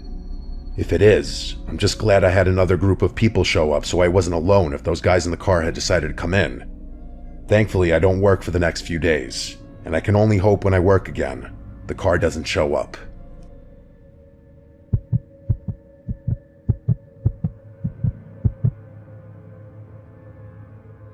My name is Daniel. I'm 29, and I work the overnight shift at a small rural motel. It's not a chain, just a family-owned place with 2 floors and maybe 25 rooms in total. I usually work from 10 p.m. to 6 a.m. The motel doesn't get much traffic at night, maybe a couple check-ins after midnight if someone is traveling through, but most of the time it's dead quiet. That's why I took the job. I'm not really a people person, so sitting in an empty building most nights works for me. The way it's set up is there's a main office with the front desk, some chairs, a coffee machine, and a little rack of brochures. Behind the desk is a hallway that leads to a back office. That back office is kind of like a lounge. It has another desk, a couch, a mini fridge, and a TV mounted on the wall. The cool thing is that there's a little speaker back there that dings whenever someone rings the bell at the front desk. So normally I just sit in the back, watch something on my laptop, maybe nap on the couch, and then when I hear the bell, I get up and walk to the front. I've worked there long enough to know the regular rhythm of the place. The building creaks sometimes, the heater makes a clicking noise, and the front door buzzes when a guest uses their keycard after hours. Those are all normal sounds. But the thing about working the night shift is even the normal stuff can get under your skin if you think too much about it. And sometimes, the things that seem normal at first turn out not to be. This happened on a Tuesday night back in fall. It was cold outside, maybe in the 40s, and the parking lot was empty except for 4 or 5 cars belonging to guests. It was about 2 a.m. when I first heard the bell. I stood up from the couch in the back and went into the main office. When I got there, nobody was standing at the desk. The lobby was empty. I looked outside through the glass doors, but the road was dark and seemingly empty as well. There were no cars pulling in or headlights or anything. I thought maybe I had imagined it, but the bell is loud and clear, so I knew I hadn't. I stood there for a minute, waiting to see if anyone came in late, but no one did. So I went back to the lounge. I sat on the couch, pulled out my phone, and scrolled for a while. Not even 10 minutes later, the bell rang again. I jumped up and walked quickly into the main office, but once again it was empty. The hair on the back of my neck stood up this time. I went to the doors and stepped outside. The parking lot looked the same as before. The cars were all parked with their lights off and there was no movement anywhere. The road was completely empty too. I walked to the edge of the sidewalk and looked both ways, but there wasn't a single sign of life out there. I went back inside and sat behind the front desk this time instead of going to the back. I figured maybe some drunk person was messing with me, a ding-dong ditch of sorts. Maybe a guest's kid thought it was funny, but after sitting there for 15 minutes with nothing happening, I started to relax again. I leaned back in the chair, opened my laptop, and figured it was just one of those weird things I'd laugh about later. Then the bell rang again. I snapped my head up so fast that it hurt. The lobby was still empty, nobody in sight. My skin started to crawl. I stood up and walked around the front desk to make sure nobody was hiding, but there was no one. I checked the bathrooms of the lobby. I even stepped outside again, nothing. I walked the lot a little, shining my phone flashlight, but it was just dead quiet. I went back inside, and that's when I decided to try something different. Instead of going back to the lounge, I sat down in the chair right behind the front desk. If someone was sneaking around and ringing the bell just to mess with me, I wanted to be there to catch them. I turned the lobby lights down a little so the room was dim, and I just sat there listening. It was so quiet that every little sound made me twitch. The clock ticking on the wall sounded louder than usual. The fridge in the back office clicked on and hummed. Every couple of minutes, the building creaked as it settled. I sat there with my arms crossed, staring at the bell on the counter. 15 minutes passed, then 20. My eyes started to get heavy, and I thought maybe the person had given up. I even started thinking I just imagined the whole thing. Just as I was letting myself relax and doze off, it happened. The bell rang, only this time I saw what was doing it. A pale hand came up from under the front desk, reaching over the counter and pressing the bell right in front of me. I jumped up so fast I'm sure the chair almost fell over, and I bolted down the hall into the back office. I slammed the door and locked it, and I stood there in the dark, my chest pounding. My mind was racing, trying to figure out how someone could even be under there. The desk doesn't have much space underneath, but it's enough for someone to crouch if they squeezed in. That meant they'd been hiding just a few feet away from me, waiting. I forced myself to look at the security monitors. There were 4 cameras, one on the lobby, one on the hallway, and 2 on the parking lot. On the lobby feed, I saw the chair had apparently tipped over in my rush. The counter looked empty. Then in the bottom corner of the frame, I saw movement. A head poked out from behind the desk. I couldn't make out details, just the outline and the glint of eyes staring straight into the camera. I backed away from the monitor. I couldn't look at it. I grabbed my phone and dialed 911 with shaking hands. I whispered to the dispatcher that someone had broken in and was hiding in the lobby. She told me to stay where I was and that officers were on the way. While I was on the phone, I watched the monitor. The person's head disappeared, and then I saw the person crawl out from behind the desk on hands and knees. He crawled to the door and then stood up. He was tall and wearing a hoodie with the hood pulled tight, and his posture was hunched over. Then he turned around and started walking around the lobby like he was looking for something, and then he turned and walked out of the camera frame toward the hallway that led to the back office. I pressed my back against the locked door. A moment later, the knob rattled. Just once, a very slow rattle, and then nothing.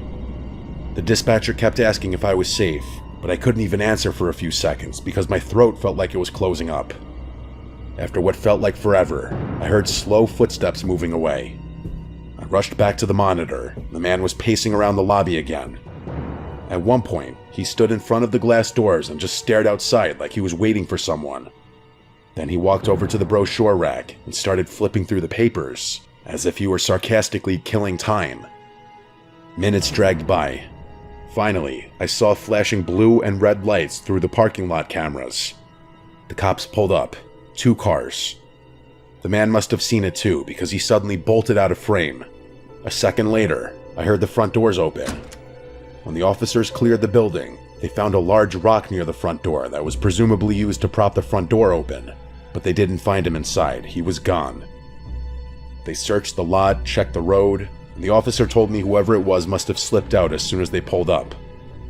I kept replaying it in my head after. The way that hand just came up from under the desk and pressed the bell, calm as anything. Now every time I hear that bell at night, I think of that night and experience. I don't think I'll ever look at that desk the same way again.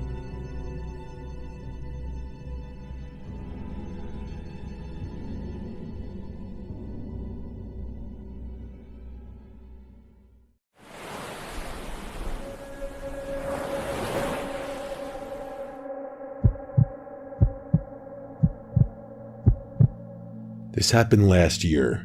I was 22 at the time, completely burnt out from work, and I was going through one of those stretches where everything in life felt like it was happening to someone else. I won't get into specifics, but let's just say I had a colorful past, and by that point, I was actively trying to put some distance between myself and certain chapters of my life. What I needed more than anything was to disappear for a few days. We've all been there. I must have been venting out loud because one day at work, I found myself having a conversation with a coworker about this tiny island off the coast of Maine. The way he described it, the place sounded almost aggressively boring. No nightlife, barely any tourists after dark, and most people just took the ferry out for the day and left before sunset. He said if you stayed overnight, it was like having the whole island to yourself, which was exactly what I was looking for. I found a vacation rental listing for a standalone cottage right on the shoreline. The price was suspiciously cheap, and it was available on short notice, which probably should have raised some flags, but I wasn't exactly in a cautious headspace. I booked it without thinking twice. The cottage itself was small, just a single room with a bed, an unused kitchenette, and a bathroom the size of a closet. It was set back from the water, surrounded on 3 sides by thick brush that pressed right up against the walls. The front faced the ocean, with a single window covered by this thin, semi-translucent curtain that didn't do much to block the view in either direction. The walls were paper thin. I could hear the wind moving through the brush like it was right next to my ear. The door had a deadbolt and a chain lock that both looked like they'd been installed recently, which struck me as a little odd for such an isolated spot, but I didn't dwell on it. I took the late afternoon ferry over and spent the early evening just walking around the island. It was kind of surreal watching the place empty out as the day visitors filtered back to the mainland. By the time the sun went down, there was almost no one left. No streetlights, no ambient noise, nothing. I was pretty much left alone to enjoy the sounds of the ocean by myself. It was beautiful. I grabbed dinner at this little pub near the ferry landing. The bartender was friendly enough, but I noticed that she gave me a weird face when I told her where I was staying. On the walk back, I passed a small dock tucked into a cave maybe 100 yards from the cottage. There was a single blue motorboat moored over there. It stood out because all the other boats I'd seen on the island were larger lobster vessels. I made a mental note of it, but didn't think too much beyond that.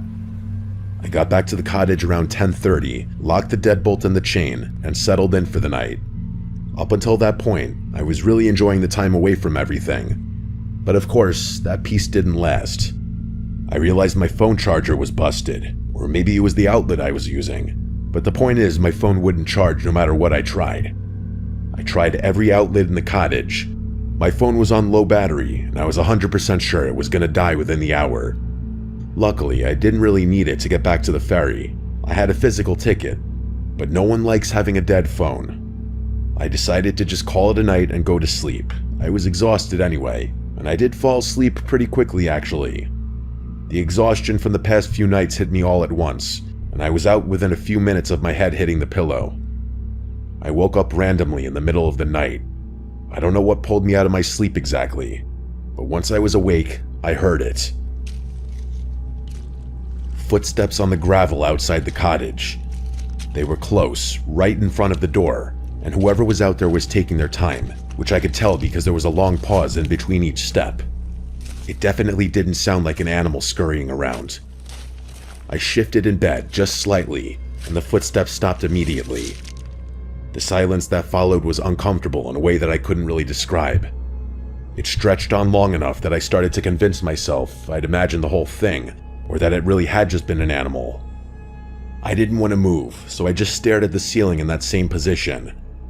I'm not sure what I was waiting for, but I was so freaked out that I couldn't even think straight. And a few minutes later, the footsteps came back. This time there was no mistaking the direction.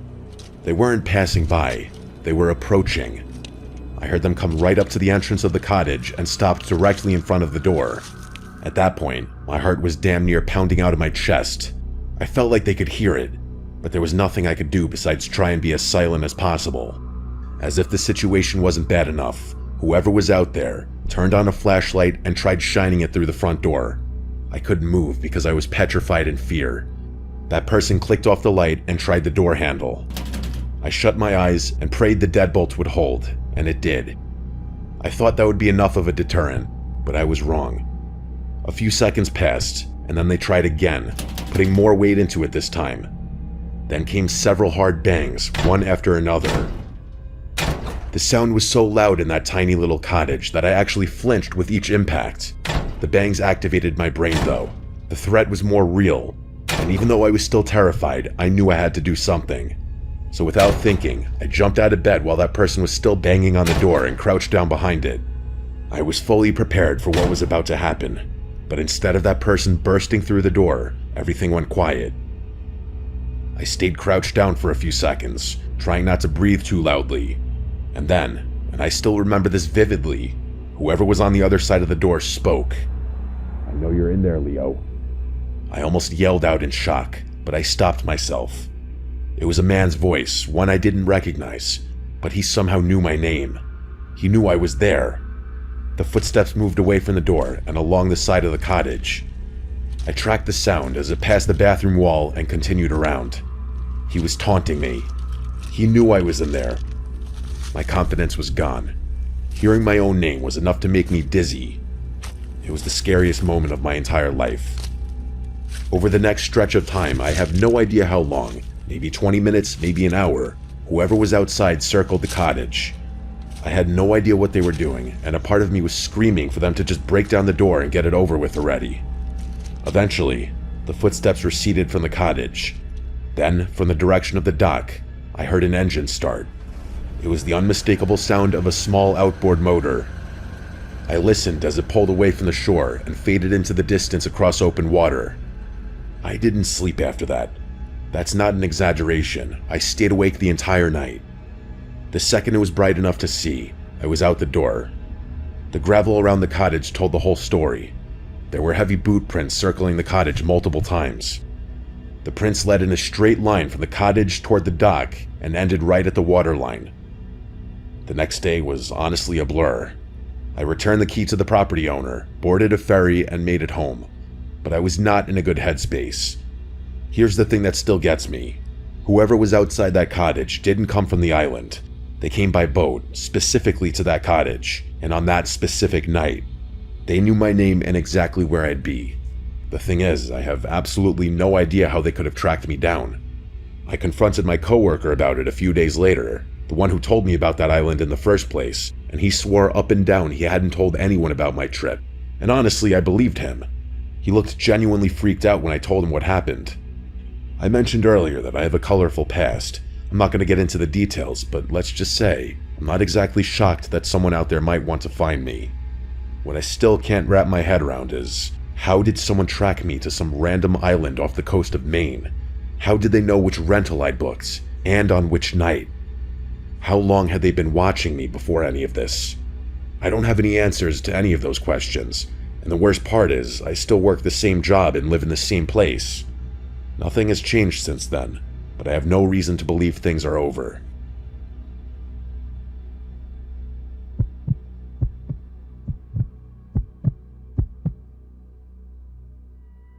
This happened many, many years ago. I'm a structural engineer, and at the time I was finishing up my graduate thesis on concrete degradation in marine environments. It was very boring, but it's what got me invited to Japan. This is all relevant, by the way. I was in Nagasaki for an academic conference. There was this professor I'd been corresponding with who had done extensive research on post-industrial decay. His name was Dr. Yamamoto, and he pulled some strings and arranged something I never thought I'd get access to, a research permit for Hashima Island. If you don't know Hashima, you've probably seen pictures of it without realizing. It's this tiny island off the coast of Nagasaki that looks like a battleship, completely covered in crumbling concrete apartment blocks. It used to be a coal mining operation, one of the most densely populated places on Earth at its peak. They abandoned it in the 70s when the coal ran out, and it's been rotting ever since. It's a UNESCO World Heritage Site now. Tourists can technically visit, but only on guided tours that stick to a narrow concrete path along the seawall. Civilians are expressly forbidden from entering the actual buildings due to structural integrity concerns. But I wasn't subject to the same restrictions, of course, which was thrilling and a little scary. I had to sign an exhaustive stack of papers, basically waiving my right to damages should I injure myself or something. The morning of the visit, I took an early ferry from Nagasaki. It wasn't a tourist boat, but rather a smaller vessel arranged through the research office.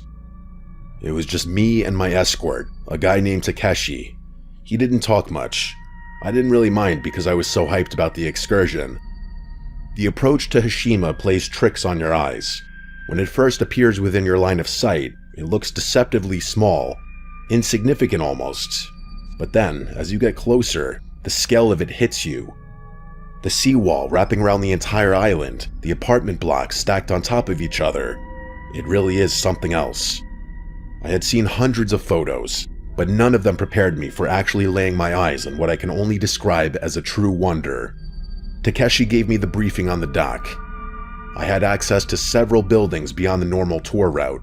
He actually had a list, but there were still rules, such as stay on designated paths, don't enter anything marked with red tape, don't remove anything, don't touch anything you don't need to, and stay within visual range of him at all times.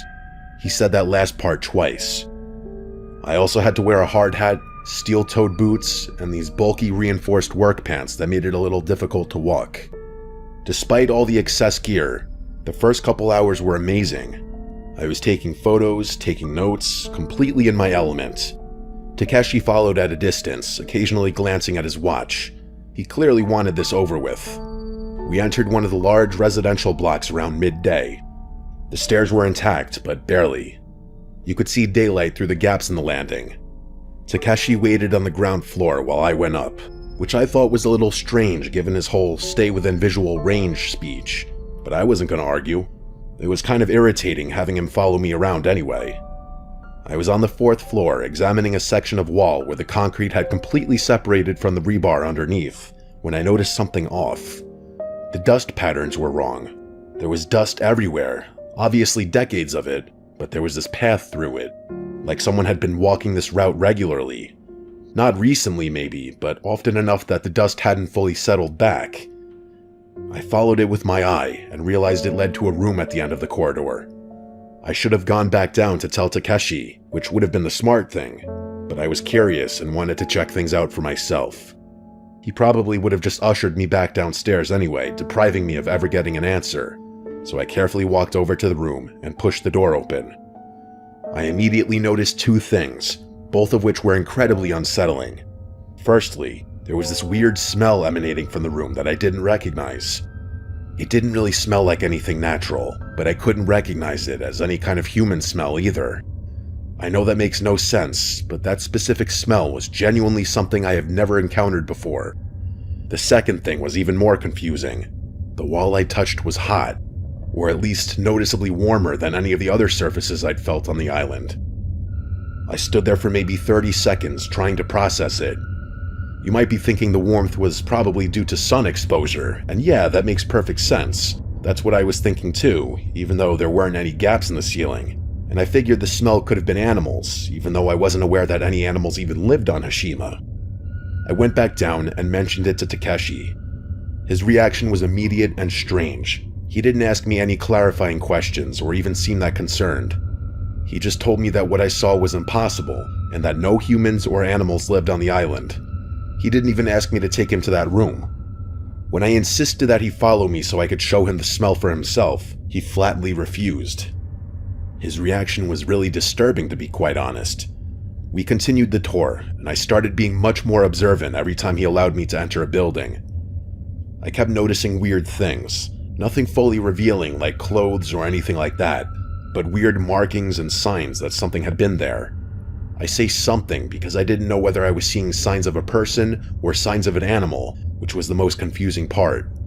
At one point, I mentioned more of these sightings to Takeshi, and this time he didn't even respond. Instead, he just pulled out his radio and spoke rapid Japanese into it. I had no idea what he was saying or who he was even talking to, but it was the first time he had used the radio since we got off the boat. When I asked him what he said, he told me he was checking the schedule. I obviously didn't believe him. But what was I supposed to do? Demand that he tell me what he said? I just ignored him, but I was significantly more unsettled after that. It was almost like he knew what was going on and just didn't want to tell me. We reached a taller residential block near the center of the island. Takeshi hesitated at the entrance. He actually stopped walking and stood there for a few seconds before following me in. I remember thinking that was weird. He'd been bored and impatient all morning, and now he was all attentive? But I didn't care. I wasn't going to let someone else's attitude stop me from exploring. The stairwell was narrow and dark, but structurally sound. We went up maybe 5 floors. Takeshi was right behind me the whole time, which felt like a change from his earlier indifference. And then, after walking into one of the corner rooms up there, I saw something that immediately validated all my previous concerns. Against one of the walls was a pile of blankets and a few empty bottles of water. There was no mistake about it this time. I was looking at definitive evidence of human habitation. I regained my composure after the initial shock and turned to show Takeshi. There was no way I was going to allow him to dismiss my claims this time, but when I stepped out of the room, he was gone. I don't know why, but seeing those items in that room didn't terrify me until I realized I was alone up there. It was like Takeshi having disappeared unlocked my brain, and only then was I able to process how scary the situation truly was. There was someone else on that island. I suddenly felt a very acute urge to strip out of my gear and scratch myself. My whole body was itching, and I was starting to freak out. I frantically made my way back to the stairwell we'd come up, thinking I'd just run down and end the trip short. But no, as if things weren't bad enough, I turned the corner and realized the stairs were blocked. There was a pile of rubble spilled across the landing, enough that I couldn't get through. I didn't have time to think about whether it had collapsed naturally or whether someone had piled it there purposefully. I just turned and ran. I ran past that room and down the corridor, praying that there was another stairwell somewhere close by. I didn't care about the structural damage anymore. I was so scared and didn't care about anything other than getting the hell out of there. As I was sprinting down the hall, I heard movement from somewhere behind me. It sounded like footsteps stepping out into the hallway. I didn't turn around, no chance in hell. I just kept running. The only problem was that it was like a maze in there. I was too scared to think straight, and I felt like I was running in circles. The whole time I could hear footsteps behind me. At first I thought it was Takeshi, but after a while I realized there were multiple sets of footsteps, which meant I was being followed by multiple people. I finally found another stairwell, and I practically jumped down it. I don't remember much about getting out of the building. I remember daylight and then sprinting across open ground and then the dock. Takeshi was just standing there by the boat. Seeing how unfazed he looked took me from scared to downright angry.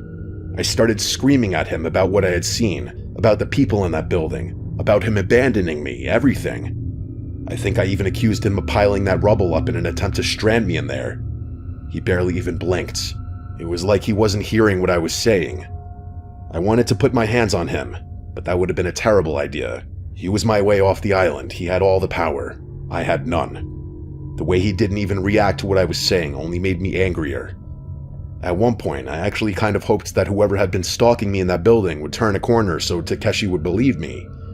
He waited for me to finally calm down, and then instead of acknowledging anything I had said, he just said we were leaving.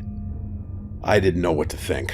I was still pretty unsettled and scared at what had just happened, but I was also horrified that this guy was refusing to acknowledge any of it.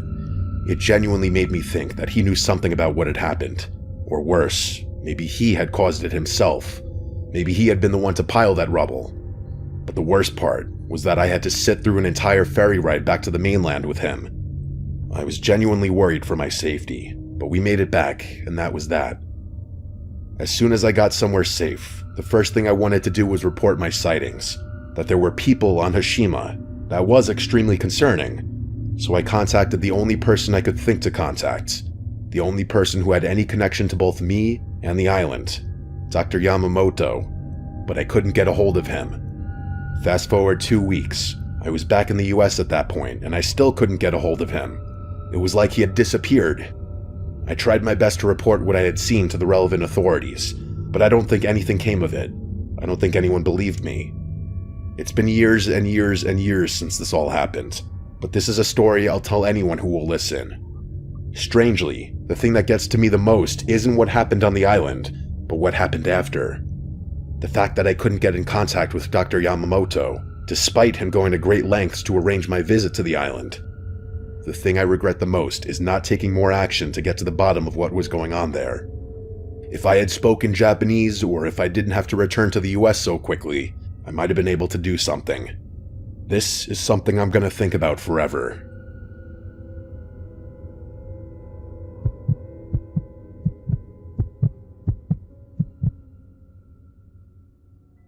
This happened a long time ago. I'm talking 10 plus years. It was during my very last semester of college. I was majoring in history, and I was deep into my senior thesis, which focused on abandoned institutional spaces, places like defunct hospitals, asylums, rehab centers, especially ones that still existed in or around major cities. One of the cases I was writing about was North Brother Island. It was this overgrown island right in the East River, technically part of New York City, but it had been completely abandoned for decades. As far as I know, it's still exactly the same, but I haven't been in New York City in forever, so I really wouldn't know. Here's a very abbreviated history. It used to house a quarantine hospital, then a rehab center, and then at some point in the distant past it became off limits to the public. Unless something's changed, you still need a permit to even set foot there. In fact, it's probably even more heavily guarded considering how seriously the US takes security and whatnot these days. That's all you really need to know about it, but for any fellow history buffs out there, feel free to do your own research. You might even find my thesis. I never actually planned on going, that would have been illegal, but I mentioned it offhand one night to two of my friends, Jansen and Jesse, while we were drinking. I was probably pissed at how long it was taking, knowing how lazy and unproductive I was back then. Surprisingly, they both thought my thesis sounded really interesting, despite the fact that neither of them were history majors. So I told them some of the interesting tidbits about the various places I was researching. The moment they realized one of the places was quite literally tucked away in the very city we were sitting in, they were hooked. Jansen and Jesse, and I guess myself by extension, were really into that whole urban exploring, edgy vibe back then. Back then, it was decently popular among young guys at the time. They both thought it sounded like the perfect target for an urban exploration trip, and I'll admit, after all the research I'd done, I was curious too. Not in a ghost hunter way or anything, but more like, if I was going to describe the place in my thesis, why not actually see it with my own eyes? Fast forward a few weeks, and that's how we found ourselves sneaking through Barretto Point Park in the Bronx at 2 a.m. with 3 solo kayaks in tow. It was one of the few spots along the shoreline where you could launch without attracting too much attention, and it was only about a half-mile paddle to the island. We had a bunch of supplies, probably more than we needed, but we figured we'd play it safe. The plan was to leave around 2:30, explore the island for a few hours while it was still dark, and be back before sunrise. It felt stupid and thrilling at the same time, the best kind of fun. Getting our kayaks into the water was surprisingly seamless. I guess I hadn't anticipated how deserted the park was going to be at that time of night. But as soon as we started paddling toward the island, the reality of what we were doing began setting in. There wasn't anything stopping us anymore. All we had to do was paddle at that point, and a bit of nervousness started creeping into what had just moments earlier been pure excitement. Regardless, we made it to the island. Pulling the kayaks onto shore was a bit of a struggle because of all the overgrowth. We had to push through some tall reeds and weeds just to find a somewhat stable spot to leave them. Once we were on solid ground, the 3 of us just kind of stood there for a second, taking it all in. It was dark, obviously, but we had flashlights, and the moon was bright enough that you could make out the general shapes of things. The first thing I noticed was how quiet it all was. I know that sounds cliche, but you have to understand, we were technically still in New York City. The Bronx was right there, maybe half a mile away, and yet it felt like we were in the middle of nowhere. We started walking inland. It didn't take long for Jansen and Jesse to realize just how big the island actually was. I had told them beforehand that it wasn't some tiny little rock. I think I even showed them a map at some point, but they clearly hadn't internalized it. As we made our way deeper, we started passing building after building. Most of them partially collapsed or so overgrown that you could barely tell they were buildings at all. At one point, Jesse stopped and just stared at this one structure that had a tree literally splitting it in half. He said it looked like something out of a post-apocalyptic video game, like one of the ones where you're scavenging through the ruins of civilization. He wasn't wrong, that's exactly what it felt like. There was something almost alien about the way nature had reclaimed everything, like the island was actively trying to swallow any evidence that humans had ever been there. I remember thinking that if I didn't know better, I'd assume the place had been empty for centuries, not decades. We explored a few of the more intact buildings, shining our flashlights into rooms that hadn't seen visitors in God knows how long. Most of them were empty, but in one of the larger buildings, Jansen found something on the ground near a doorway, a half-empty can of spray paint. He immediately wanted to use it, and Jesse was on board. I told them no, that it felt disrespectful, not just to the buildings, but to the history of the place. People had lived there and people had died there, but they pointed out that there was already graffiti all over the walls, some of it pretty elaborate, and argued that a little more wasn't going to make a difference. I didn't have the energy to keep fighting about it, so I told them I wasn't going to stop them, but I wasn't going to stick around and watch either. In hindsight, wandering off was probably a mistake. I made my way through a few more rooms, trying to take mental notes for my thesis, but the further I got from Jansen and Jesse, the more unsettling everything became. It's hard to explain unless you've been in a situation like that. When you're with other people, even in a creepy place, there's a buffer. You can tell yourself it's fine because nothing bad would happen with witnesses around or whatever. But being alone is a completely different story. I was walking down a long hallway in one of the larger buildings. I think it might have been part of the old hospital complex, when I heard Jesse's voice call my name from somewhere ahead of me, from one of the rooms further down the hall. The sound of it made me jump, and even though I knew it was him, I was still pretty freaked out. I started walking toward it, and something began to feel off.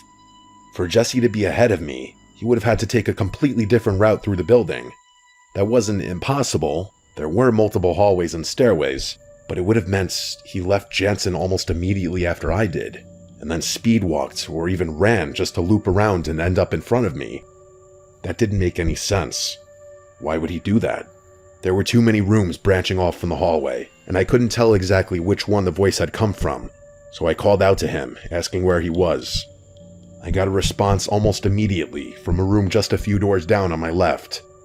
It was definitely Jansen's voice, and all he said was, "In here." I walked toward it. The doorway was dark, darker than the hallway, which was already pretty dark, and I couldn't see anything inside. I figured Jesse and Jansen were probably just messing with me, trying to scare me for wandering off, which is exactly the kind of thing Jansen would think was hilarious. I stepped into the room without really thinking about it, and swept my flashlight around the room. It landed on a figure standing in the far corner of the room, facing the wall. For a split second, my brain tried to convince me it was one of my friends, but it wasn't. It couldn't be. Whoever this was, they were really tall, easily 6.5 feet, maybe more.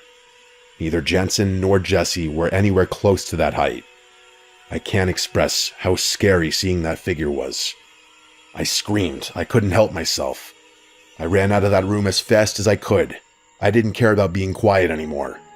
I was yelling for Jansen and Jesse to run as loudly as I could. I've never been more scared in my life. I felt like whoever had been in that room was going to catch me, or something else would jump out from one of the many pitch-black rooms I was running past. I found my friends near where we'd originally split up. When they saw me sprinting toward them, they just started running too. We didn't stop until we reached the kayaks. Once we caught our breath, I told them everything. They didn't believe me at first, which I completely understood. If Jansen had told me the same story, I would have assumed he was messing with me. But I pleaded with them to believe me, that I wasn't making it up, and after a minute or so, they actually started to look more scared than me. We decided to just leave. Whatever we'd come to see, it wasn't worth sticking around after that. But right as we started dragging the kayaks back toward the water, all three of us heard it at the same time. It was faint but distinct. A moaning sound coming from somewhere in the darkness behind us. It sounded like a woman, an older woman, either crying or wincing in pain. It wasn't loud, but it was loud enough that we could hear it clearly if we focused. None of us said anything, but I could tell Jesse and Jansen were losing it. I was too. My hands were shaking. We finally got the kayaks into the water. The paddle back felt like it took forever, but we made it. The whole drive, none of us could stop talking about what happened. We went over every detail, trying to make sense of it, trying to come up with some rational explanation. But the thing I kept coming back to, the thing that freaked me out the most, was the voice. Because that was definitely Jesse's voice I heard in that hallway. I know Jesse's voice as well as I know my own, and whatever called out to me sounded exactly like him. Except Jesse was nowhere near that part of the building. He was with Jansen the whole time. I've thought about going back to the island over the years, but I never have. For one thing, I'm pretty sure it's basically impossible now. From what I've read, they've really cracked down on unauthorized access. Even if I wanted to, I don't think I could get within 100 yards of that place without getting intercepted by someone. I really don't believe in the paranormal, I never have, but I have a hard time explaining what happened that night any other way.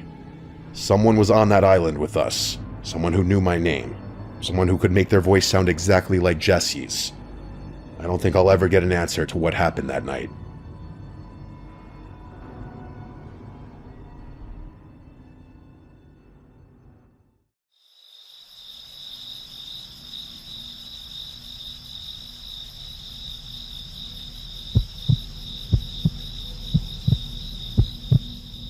My name is Mike, and this happened last year when my fiancé and I bought our first starter home together. We're an Asian couple, which is relevant to the story. It was a small 2-story house in a basic suburban town in Georgia. There was nothing special about it, but to us it was supposed to be special. It was a typical quiet street, decent backyard, cheap fence, and regular-looking houses lined up next to each other. We felt lucky to even buy a house at our age, so it was a very exciting point in our lives that was quite literally robbed from us, which you'll soon hear why. The first few days were normal. We unpacked, met a few neighbors, and tried to settle in. The neighbor on our right side was a friendly older couple. The neighbor across the street waved and came across to say hi when he saw us. But the house on our left side was different. We didn't see anyone come out of it for the first few days. The curtains were always shut. The house looked clean and normal, don't get me wrong, but it was always kind of dark inside. like no one was home even though there was a car in the driveway. The only time we noticed anything was when we saw someone standing inside their front window one afternoon. My fiancée and I were carrying groceries in from the car when she whispered something to me about it. I looked over and saw a man standing behind the curtain, only half visible but totally watching us. He didn't wave. As soon as he saw us glance at him, he walked away from the window. It was weird, but we didn't think too much about it. Some people are just quiet or awkward. Over the next week, we started noticing him more often. Not outside, but inside his house. I would catch him standing in his living room window sometimes when I left for work. My fiancée told me she saw him in the upstairs window once when she was getting the mail. Every time we noticed him, he seemed to be watching us, but never in a way where he stayed long. The second we looked back, he was gone. One night, something happened that made both of us uneasy in a way we couldn't ignore. Around midnight, I was getting ready for bed when I walked past our upstairs window. Our bedroom window faced directly toward his house. When I looked, out of habit, I saw him in his upstairs window. This time he wasn't halfway hidden or standing behind a curtain. He was fully visible. He stood straight up with his face turned toward our bedroom window. I froze for a second because I wasn't sure if I was actually seeing it right, but the second he realized I saw him, he stepped back away from the window. I remember saying to my fiancée with a laugh, "Oh great, our neighbor's a creep." The next morning, the man came to our door. It was the first time we saw him outside. He knocked politely and introduced himself as Gordon. He apologized for looking like he was spying the night before. He told me he had been putting something on his window ledge and didn't mean to look into our room. He smiled the whole time, and it was a welcoming enough smile to give me a bit of relief. I'm not saying I loved the guy instantly. There was definitely something slightly off about him, but the apology was appreciated. I didn't want to be rude, so I told him it was fine. When I went back inside, I told my fiancé he seemed somewhat nice, but a little weird. We decided to forget about it. A week later, something else happened that we couldn't ignore. In the middle of the night, my fiancée shook me awake, telling me she heard someone in the yard. I was half asleep, but I got up to check the window. Gotta do what you gotta do as the man of the house. When I looked outside, I saw someone walking in our yard. Unless it was fucking Bigfoot, it was definitely a person. A full-grown man walking around like he was looking for something. My first reaction was to shout out "hey," even though I knew that wasn't the smartest thing to do. As soon as I yelled, the person walked fast toward the gate and slammed it shut behind him. Since we didn't have anything in the backyard yet besides some gardening tools, I didn't think someone was trying to steal anything, and I didn't bother to check the backyard. I did check the front windows though, and didn't see anyone. I didn't go outside because I didn't feel safe, and eventually, my fiancée and I went back to sleep, even though we felt uneasy. A few nights after that, the same thing happened again. My fiancée woke me up, telling me she heard rustling outside. This time we both heard it clearly. It sounded like someone was shimmying something. I can't say what, but best description I could give was some kind of lock. I went to the window again, and sure enough, I saw someone in the backyard. I felt my whole body tense up this time. I yelled that I was calling the cops. The person walked out of the yard and again slammed the gate the same way, but this time I saw enough of the man's face and posture to know it looked exactly like Gordon. I yelled "Gordon," but he didn't respond. He just walked away like nothing happened. This time I went outside. I checked the yard, then the sides of the house. I took a deep breath and told myself I have to confront this now. I walked over to Gordon's house and knocked. He answered within seconds, which told me he was awake the whole time. He smiled like he always did, and started laughing while telling me that it was him in the yard. He said he was chasing away kids who always jumped the fences in the neighborhood, and he caught them jumping from his backyard into our backyard. He said it happens all the time and told me I'd get used to it. He kept smiling the whole time, but something about the smile didn't feel normal. It felt like something was behind it. I saw hate in his eyes, I swear. I didn't argue with him. I just told him I understood and went back home. But deep down, I didn't believe a word he said. The next day, he came over again and invited us to come to his house for Chinese food the next night, which would be a Friday. We felt like saying yes would at least clear the awkwardness between us and we could just be cordial neighbors. We went to his house around 7 p.m. that Friday. The second we walked in, the atmosphere felt uncomfortable. Gordon seemed relatively intoxicated and got only more drunk as he kept sipping more wine. He said he ordered a bunch of Chinese food and made a little weird comment like, "I know you guys love Chinese food," then laughed. He made little passive-aggressive comments here and there. Eventually the food arrived and he paid, and we offered to help him set up the table, but he almost yelled when he said no. The whole dinner felt tense. Then, as he finished more and more wine, he started acting more differently. He started making rude comments that were less passive and more direct. He said things that made it pretty clear he didn't like that an Asian couple moved into the neighborhood. At first, we tried ignoring it, hoping it would stop, but then he got louder and more angry. I mean it, he actually started getting himself angry as he talked about how this town had a history of being white. He started saying things that made both of us feel unsafe, honestly.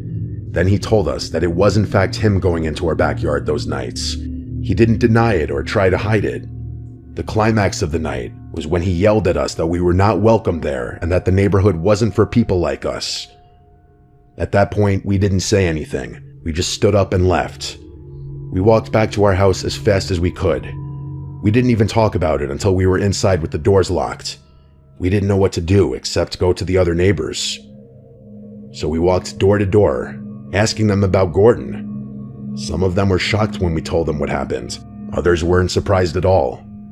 A few people told us Gordon was a drunk whose wife left him years ago. It didn't make us feel any better because we were living next to him now. We tried to avoid him after that.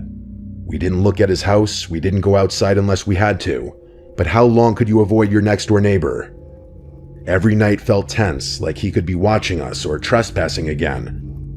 Then, one night, a brick was thrown through our downstairs window. It shattered glass all over the living room. We both jumped out of bed when we heard it. When I ran downstairs, the brick was lying on the floor. No note attached or anything, just a brick. We knew it was Gordon. There was no one else it could have been, but we had no proof. We filed a police report. The police came to talk to him, but he denied everything. He acted confused and told them he had nothing to do with it. The police couldn't do anything except document the incident. We talked about putting up cameras and staying to fight it out. But honestly, we were too scared, and this was mentally exhausting already. We both felt like something worse would happen if we stayed. Not even 2 months after moving in, we started packing again. We couldn't live next to someone who hated us and had already gone into our yard at night and then thrown a brick at our house. Before we left, we filed another report explaining everything. The police said they would keep an eye on the situation, but we didn't feel protected.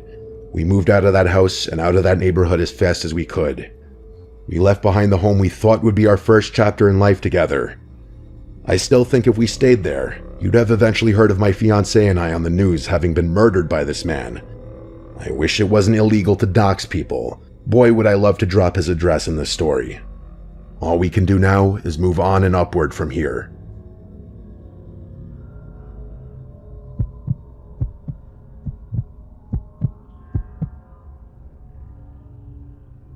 This story happened a couple of years ago, around late 2021.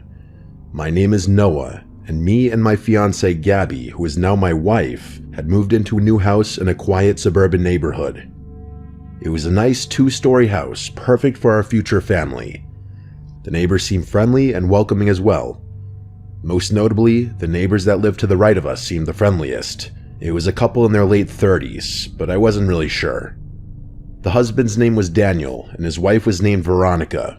They were very friendly and seemed like sweet people. They even baked us a red velvet cake as a little welcoming gift. The cake was really good, and we couldn't thank them enough for it. The first couple of weeks were good in the new neighborhood. It was quiet and peaceful, until we started noticing strange things with our neighbors, Daniel and Veronica. One night, around 11 p.m., I heard shouting coming from outside. I looked out my bedroom window and realized it was coming from their house, like they were arguing. I couldn't see them because the angle of the houses blocked my view. Eventually, I saw Veronica storm out to her car and leave. After that, it was quiet again. I told Gabby about it, and we just chalked it up to them getting into an argument and Veronica leaving to cool off. I was kind of concerned because they seemed like such sweet people, not the type to have heated arguments, but every couple has disagreements. We didn't think too much of it. Later on that same week, Gabby and I were coming back home. When we got out of the car, we heard yelling coming from inside their house again.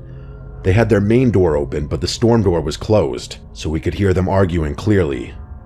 Again, it wasn't our business, so we ignored it.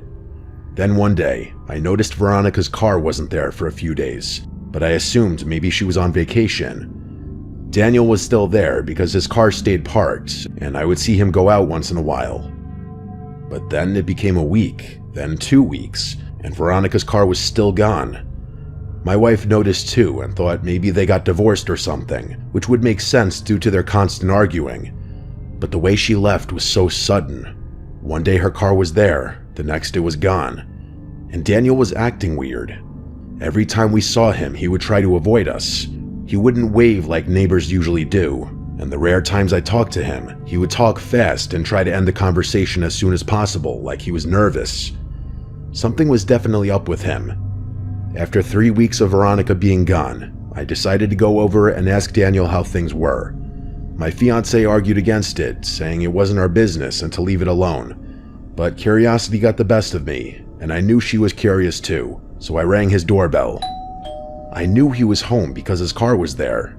It took him almost 3 minutes to answer, and when he did, he looked off. He was sweating like he just ran a marathon, and he had this weird forced smile like he was hiding something. I asked him about Veronica and why I haven't seen her or her car in a while. He hesitated and said, she just went to go stay with her mom for a while out of state because she's very sick and she's looking after her. I felt like that was a lie, but I didn't question it. I might have believed him if he wasn't acting so strange. I then asked why he was sweating so much, and he said he was doing workouts upstairs. He was speaking really fast, like he was rushed or nervous, but then something happened that made my heart drop. I heard a voice scream from somewhere inside the house. I wasn't exactly sure where, but I was almost positive it was a woman's voice yelling for help. I asked what that was, and Daniel quickly said, I'm playing a movie upstairs and forgot to pause it. That made no sense since he had just said he was working out upstairs. I just said okay and told him I would catch him later. I went back home and told Gabby everything. She was just as concerned as me and told me to call the cops. I did, and I requested to stay anonymous, even though Daniel would probably know it was me. I told the dispatcher that I heard something in my neighbor's house and wanted them to do a welfare check. Eventually, an officer pulled up. About 10 minutes later, I heard sirens and saw 5 police cars and an ambulance. Me and Gabby rushed outside. Officers were everywhere. Daniel was being taken away in handcuffs while Veronica was being rushed to the ambulance on a stretcher. We later found out Daniel and Veronica had been in an abusive relationship and things had escalated badly. Daniel kept her locked in the basement for weeks. I didn't even know they had a basement. Down there, he would assault her, rape her, abuse her, and do horrible things. He even sold her car to make it look like she wasn't home. When I heard that scream while talking to him, it turned out he stabbed her 5 times because she had made noise when he told her to be quiet while he answered the door. That explained why he was acting so strange. Unfortunately, Veronica didn't survive and passed a couple hours later. As Daniel was being escorted into a police car, he said, "I know it was you who snitched on me, and you'll regret this." I wanted to laugh it off if the situation wasn't so messed up, knowing he would be behind bars for a long time. It's crazy how you never know who people truly are behind closed doors. Daniel seemed like a friendly, normal guy, and so did Veronica. They seemed like a great couple, but obviously they had serious issues hidden underneath. Fast forward a couple nights after the incident, I woke up in the middle of the night. It was dark, and I saw the silhouette of a person. As my eyes adjusted, I saw that it was Daniel. My heart dropped. He said, "I told you you would regret this." He was holding a knife. I tried talking him down, telling him to calm down and just talk, but he didn't respond. I pressed myself against the headboard. Then, out of nowhere, he lunged at me. I screamed, and then I woke up for real. I was breathing heavily, and Gabby was beside me. She asked what was wrong, and I said it was just a bad dream. She went back to sleep, but I couldn't. The fact that I dreamed about my neighbor who murdered his wife breaking into my house to kill me chills me to this day. Most dreams fade, but this one stayed vivid, and the words he said in the dream were the exact same ones he said while being taken away in cuffs. I never told my wife about this dream. I don't know why. I guess because she might think I'm crazy or it would just stress her out.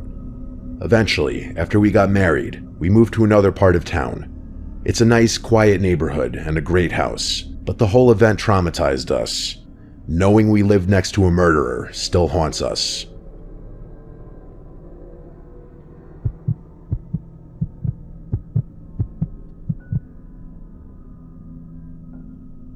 My name is Devin, and this happened 2 years ago when I was 24 and living in a duplex in Queens, New York.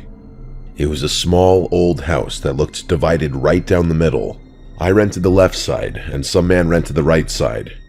I never met him. I never even saw him. The landlord said he kept to himself and worked nights, so it didn't concern me. My bedroom was on the second floor, and the wall of my bedroom was the same wall as the neighbor's bedroom. If I pressed my ear up to the wall, I could hear faint movements on the other side sometimes, but that's to be expected in New York City. The first week that I lived there, nothing strange happened. I worked long hours, came home tired, ate something simple, and went straight to bed. I was just happy to have my own place. And then one night, things began. I was lying in bed scrolling on my phone when I heard what sounded like a man talking, but it didn't sound like a normal man's voice. It was high-pitched, like someone trying to talk in a fake voice. It was faint, and it was being spoken from the other room, but the wall was so thin that it felt like the person was standing right next to me. I couldn't understand what he was saying. It was just this weird high voice mumbling. I tried to ignore it. Maybe he was on the phone, or maybe he was watching something on TV. Eventually, the mumbling stopped and I fell asleep. A few nights later, though, the mumbling came back. But this time it was louder, and this time it was definitely a man talking. I pressed my ear lightly to the wall and listened. It didn't sound like he was on the phone. It sounded like he was talking to himself. I didn't know whether to laugh or be slightly creeped out. To block the noise out, I put the blanket over my head. I had work early the next morning and I needed sleep. I think that was the first night I realized I did not like living there alone. 2 weeks after that, the knocks started. I was lying in bed again, half asleep, when I heard 2 taps on the wall right next to my head. It was so close that I flinched like someone was touching me. I sat up and waited a few moments in silence, and then there were 2 more identical taps on the wall from the other side. I knew for sure that it was not a house settling noise that could just easily be explained away. I rolled away from the wall and sat there shaking. I kept waiting to hear something else, but it went quiet. I wanted to knock back, but I realized that acknowledging it would likely make it worse. The next morning, I told myself it was not a big deal and that I was overreacting. Over the next week, the knocks continued. Sometimes soft, sometimes harder, always at night, and always when I was trying to sleep. One night it went on for so long that I put in headphones and turned on a loud fan. I remember lying awake thinking about how thin the wall was, how close his room was, how close he was. He could literally be lying just 2 feet away from me. It scared me more every night. But still, the knocks could have just been him sitting against the wall and accidentally banging or tapping the wall with something. But then came the night that everything changed. I'll never forget it. I was lying in bed on my side, facing the wall. My eyes were closed, but I was not asleep yet. The room was dark, except for my street lamp shining through the blinds. I heard the knocks again. 3 slow ones. I kept my eyes closed and tried not to react. Then I heard that same high-pitched man's voice come through the wall. It was muffled, but not that muffled. I could hear each word clear enough. He said, "What are you doing in there?" My lungs locked up. I sat straight up in bed, shaking so hard I felt my teeth chattering. This was no longer just potential accidental taps on the wall. He was now acknowledging me directly. He said it straight through the wall. I could just tell he said it like he knew I was right next to him. I grabbed my phone and called my boyfriend. I whispered to him that I was scared out of my mind and told him exactly what happened. He told me he was coming over right away and he would stay the night with me. I stayed sitting up with the lights on until he arrived. The rest of the night, nothing happened. It was almost worse that way. It made me feel crazy, like the neighbor knew my boyfriend was there. For a few days, things were quiet. I started thinking maybe it was just some weird coincidence that the neighbor was doing something and I misheard. But then a few nights later, something happened that made me leave the house running. I still have bad dreams about it. I was asleep this time, fully asleep. I don't know what time it was when I woke up, but I woke up fast. Something snapped me awake. I sat up slightly, and then it started. The knocks on the wall, like someone drumming their fingers right beside my head. I screamed back without thinking. I shouted for whoever it was to leave me alone. I was shaking and breathing hard. I think mustering up the courage to finally yell back spiked my adrenaline. I don't know exactly what I expected next, but I will tell you, what did happen next I never expected in a million years. There was a voice. It came from inside my room. A voice in the dark said, "Go to sleep." It was not the voice from the wall. It was deeper and closer, right there in my room. I launched off my bed screaming. For some reason, the brief moments of my running through the hallway and down the stairs was a blur, because I really just remember getting outside and running into the street screaming for help over and over. I must have looked insane. I ran barefoot onto the sidewalk. I kept looking behind me, expecting someone to be chasing me. I didn't stop screaming until a man 2 houses down came outside and stared at me like he didn't know what to do. I begged him to let me use his phone to call my boyfriend, but he said by the sound of it I needed to call the police. So I called the police instead. I waited by that man's sidewalk shaking and crying until the police arrived. When they showed up, I told them everything that happened. They asked me if I was sure that someone was in the house, and I said yes, 100% yes. They drove me back to my duplex, and 2 officers went inside. My front door was still wide open like I left it. They said there were no signs of forced entry. They asked me if I remembered unlocking the door as I ran out. I had no memory of touching the lock. I told them I didn't think I unlocked it, but I was so panicked that maybe I did. I couldn't be sure. They checked every room, every closet, under the bed, everywhere. No one was in the house. They knocked on the neighbor's door too, but he wouldn't open up. It looked like he wasn't home at all. Eventually, my boyfriend showed up and took me back to his place. I was still shaking hours later. I don't remember sleeping again the rest of the night. In the morning, I called my landlord and told him everything. I told him I needed to know who the neighbor was and if he had any history of problems or strange behavior. I also told him I wanted to break the lease immediately. At first, he pushed back. He said he needed notice and paperwork. I told him I would not step foot in that duplex alone again, and he needed to help me. It took a whole day of phone calls before he said he would let me break the lease. My boyfriend came with me every single time I went back to the duplex to move my stuff. I refused to go alone. During those days, we tried knocking on the neighbor's door multiple times, but he never answered. It was like no one lived there. But there were signs that someone did, like packages at the door and a car in the driveway, but no human response. I ended up moving back in with my parents for a while until I found a new place. I still don't know if that neighbor was actually in my room that night, or if someone got in without the police noticing, or if it was just all in my head from the stress. But that one's the least likely explanation because it's pretty clear what's real and what's in your head. My landlord told me later that the neighboring tenant eventually moved out too without saying a word. I don't know what really happened in that duplex.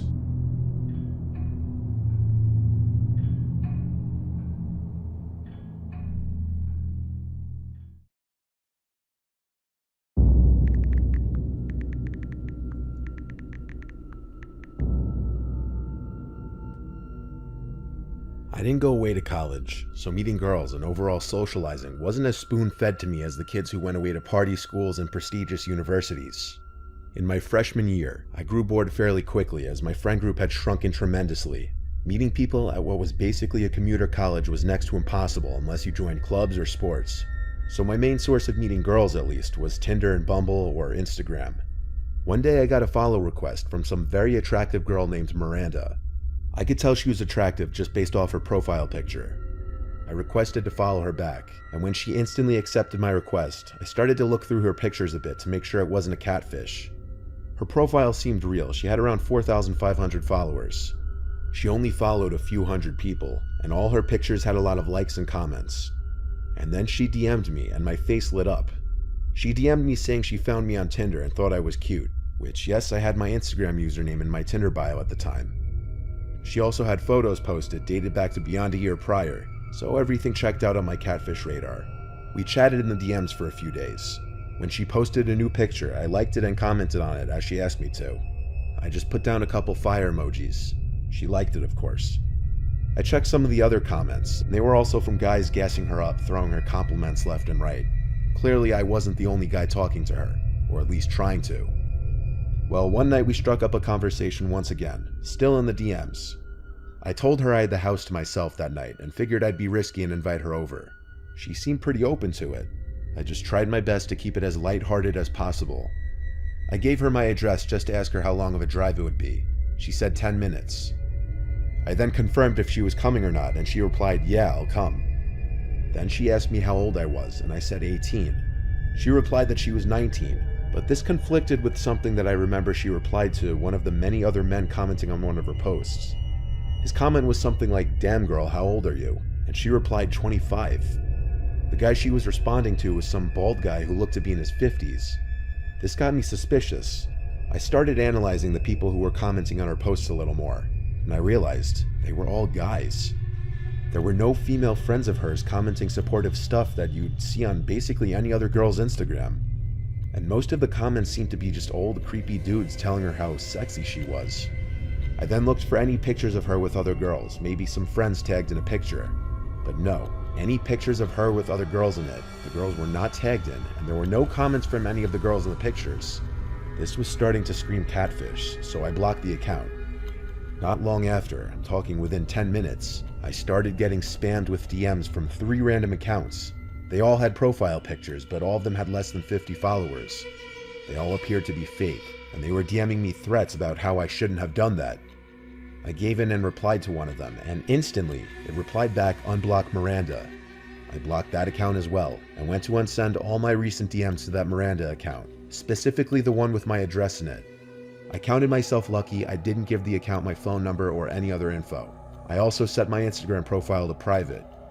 After that ordeal, I ended up trying to get anyone else to come over and take advantage of having the house to myself, but eventually I gave up and went to bed.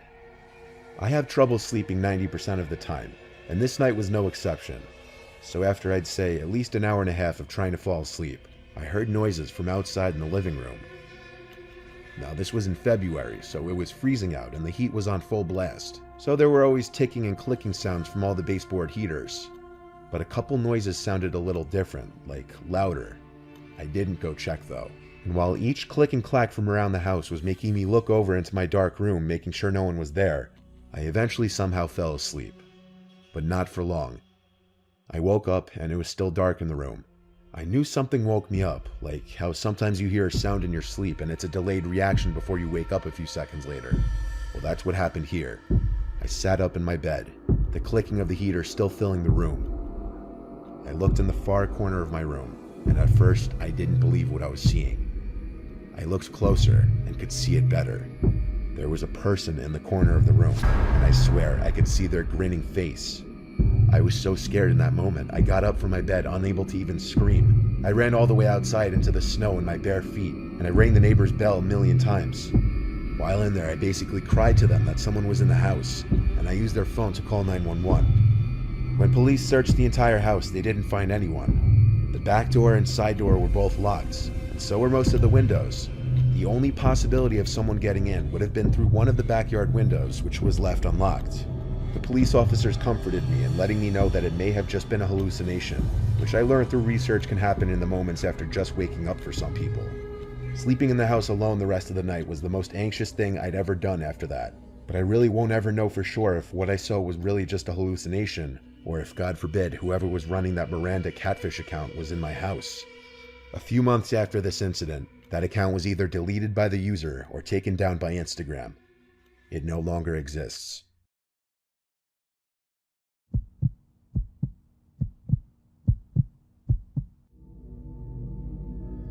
Instagram is my favorite time waster app. I spend a good chunk of my free time browsing it. I've gotten my fair share of creepy DMs. I've learned to ignore them. So when I got a notification from Instagram that some random account requested to DM me, I didn't sweat it. I did, however, just open the DM because I always do out of curiosity. The DM was a link to another Instagram profile named Perfect Always with a Z. I pressed the link and it opened this page with a bunch of pictures of girls, like young girls, seemingly varying in ages from 13 to 20. As I continued to scroll through the account, I picked up on an unsettling fact, that all the pictures seemed to have been taken in secret. Like one girl was on a school bus, one was sitting on a park bench, one was taken from behind a bush of a girl walking on a sidewalk, one was taken of a group of girls at a college campus. Expecting to find perverted comments on the posts, all I found were positive comments like "keep up the good work" and "nice." There were also some comments with random numbers, like 500, and that's it. And every single account that commented appeared to be spam accounts, like no profile pictures and no followers. It was a weird and creepy account, so I reported it and sent a link of it to my friend Allie. Then I went about my business. I was at school when all this happened, so I couldn't give it too much attention to begin with. It wasn't until after school when I got home that Allie finally texted back saying, "OMFG, who did that? That's crazy." I replied, "I know, it's so creepy." She seemed more concerned and shocked than I was expecting her to be. She replied saying, "You need to report that to the police right away." I replied back, "Why me? It's not exactly my problem." She replied back with nothing but question marks mixed with exclamation points. So I said, "Why are you freaking out?" She said, "Why don't you care about someone posting pictures of you on their Instagram?" My heart sank. I immediately rushed to click the link again and view the profile. This time there were 2 new photos uploaded to the page. One of a girl in the passenger seat of an SUV, and one a picture of me walking home. It was taken from inside a car parked on the side of the road. I remembered seeing that car, and I remembered noticing someone sitting in it. This just seemed unreal. I called Allie at once, freaking out. I told her why I didn't understand at first, and explained how some random account DM'd me the link. Allie told me to report it to Instagram and the police. I told her I reported it to Instagram already, and told her to do the same. I stayed locked in my room talking to Allie for at least an hour, as I was home alone. The next time I refreshed that Instagram page, it said, "This page does not exist." First thought, okay, it blocked me, so I asked Allie to refresh it as well, and it said the same thing for her. We both used our Finsta accounts to confirm that it was removed, and it was. The account no longer appeared. I still don't know if it was taken down by Instagram or if the creator of the account deactivated it. I also have no idea what those numbers in the comments meant. Either way, it seemed like one big setup thing, and I'm scared to know any other details about what was going on with that Instagram page.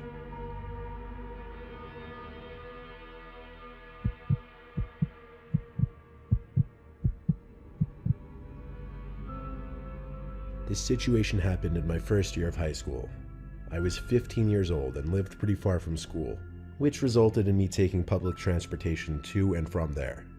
My Instagram was set to public back then, and I never really cared much about who followed me, which, in retrospect, being a young teen, I should have. My page was pretty standard. I was visible in most of my posts, posing by myself or with a couple of my friends for the most part. I also post a lot of my story, which for those of you who don't know, allows users to share photos and videos to their story for 24 hours.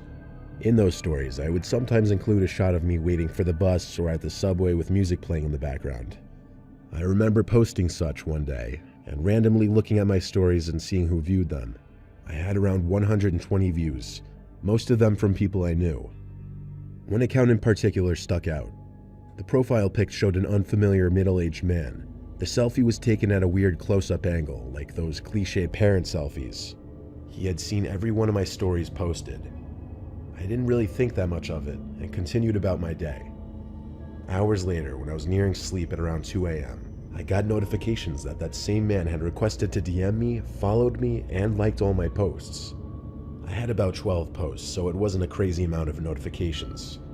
I opened his DM and it just said, "Hey," with a smiley face.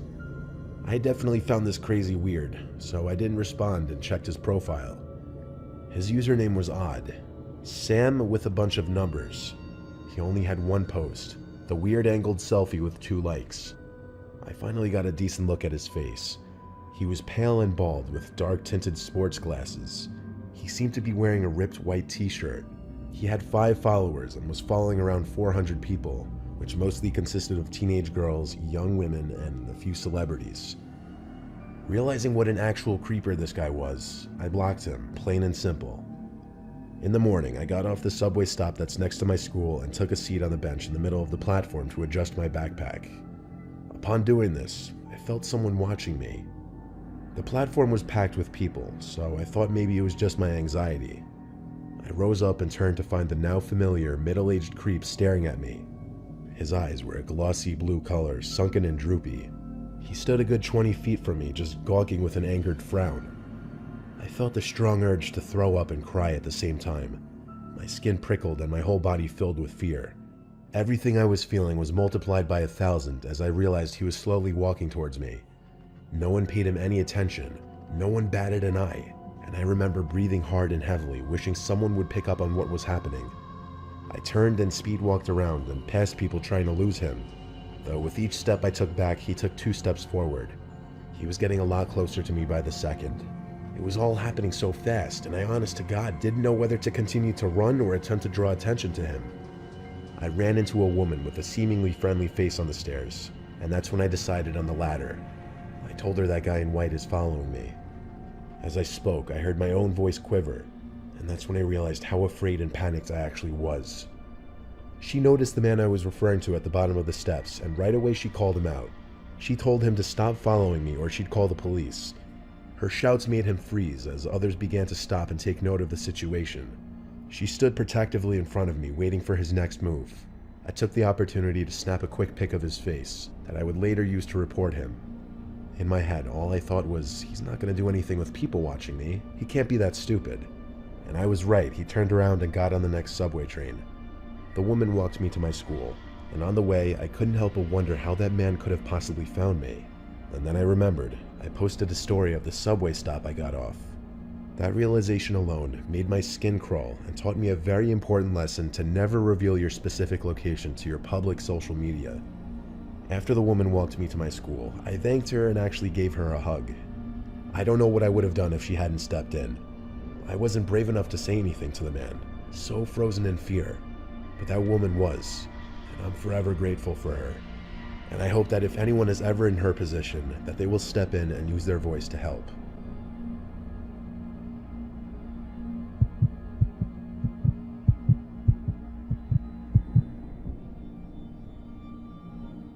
The internet and social media can be a very dangerous thing. This personal experience of mine is a prime example of what I mean. I've had an Instagram account for like 7 years now. I used to post on it a lot more when I was younger.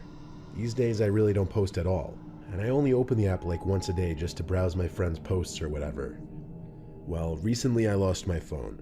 I figured it was time for a new one anyway though. I did try the whole find my iPhone thing, but it said my phone was like 30 miles away. It just wasn't worth it for that old phone. Moving on, one day not too long ago, I got a DM from a kid from high school that I hadn't spoken to in years. In fact, I didn't even follow him. I peeped what he DM'd me, and it was a heads up message. He was bringing it to my attention that someone was using my pictures on a fake Instagram account. He shared the profile in question with me, so I had a look and realized he was right. There was this entire account pretending to be me, just using a different name. There were pictures I'd never even posted on Instagram before on there, pictures exclusive to my old phone. My head was spinning. I actually felt sick over this. I immediately assumed whoever found my old phone somehow bypassed the password. The account had 50 followers and it was following around 150 people. The posts all got like 5 to 10 likes. Most had no comments, but some had basic comments like a flame emoji or whatever. This account was literally pretending to be me. It had a story posted, so I went to check that, and I felt even more sick to my stomach.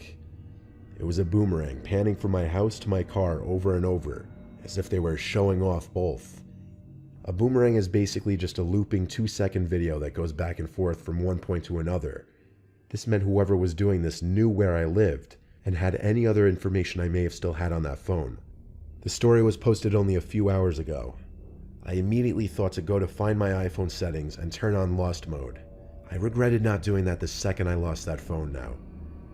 When I tracked my old phone one last time, I was in for another horrible surprise. It said the location of my old phone was right outside our house somewhere. There's a lot of space between houses in our gated community, so there was no mistaking that person was still out there on the property somewhere. I turned on lost mode on the old phone, then ran downstairs to get my roommate Corey's attention. It seemed he was already occupied, though, by his husky barking at something in the backyard. Corey was standing by the door watching his dog. I explained in as few words as possible because I felt the situation was dire. We stepped out into the yard together to call his dog in. He was out in the grass barking rather viciously at someone or something out of sight. The dog was barely visible because it was so dark out. We went together to grab the dog by the collar, and as we got hold of him, we saw someone in the bushes run away into the patch of trees that separated our house from the next house. It was like a jump scare moment in a horror movie. That dark figure I saw run into the trees had to be the stalker pretending to be me on Instagram. I just knew it. We brought the dog inside and locked the door. You may ask, why didn't we let the dog chase down whoever it was? That's because Corey's dog is all bark, no bite. He wouldn't ever harm a fly. At some point in the middle of the night, the dog started barking again downstairs by the front door. This was very unusual behavior, so Corey and I both checked out the windows and then stepped outside. It was the most scared I had ever felt in my life, standing on the front porch, looking out into the dark night, knowing someone was out there probably watching us. We went back inside, and for the rest of the night, silence. I think whoever had my phone turned it off or smashed it after I put it in lost mode to avoid it being tracked any further. I say this because it would no longer update the location. I checked everywhere by the last known location, but it didn't turn up. After DMing that account that I knew who they were and was filing a report to the police, the account disappeared only a few minutes later. I don't think it was deactivated. I think it was completely deleted. My threat seemed to work. Like I said, this was recently though, and I'm still staying very aware of my surroundings. If you're looking into creating a YouTube channel of your own, but have no idea where to even start as far as learning video editing, then Skillshare may be the answer to your problem. Skillshare is an online learning community for people who want to learn pretty much any skill they want from the thousands of available educational video classes. The courses are available through subscription and are taught by industry leaders and working professionals. Some of the different class types include film and video editing, photography, music, animation, and web development. So if you aspire to be a YouTuber, or maybe you want to create your own website, but don't feel you have the skills necessary to get started doing what you're interested in, you'll undoubtedly be able to learn in a fun and effective manner through Skillshare. On top of this, Skillshare is ad-free, so you can stay in the zone and avoid distracting commercials while you're picking up new skills. New classes are added each week, so there's never a shortage of new things to learn. So click the link in the description to join, and if you're one of the first 1,000 people to join using this link, you'll get a 1-month free trial for Skillshare.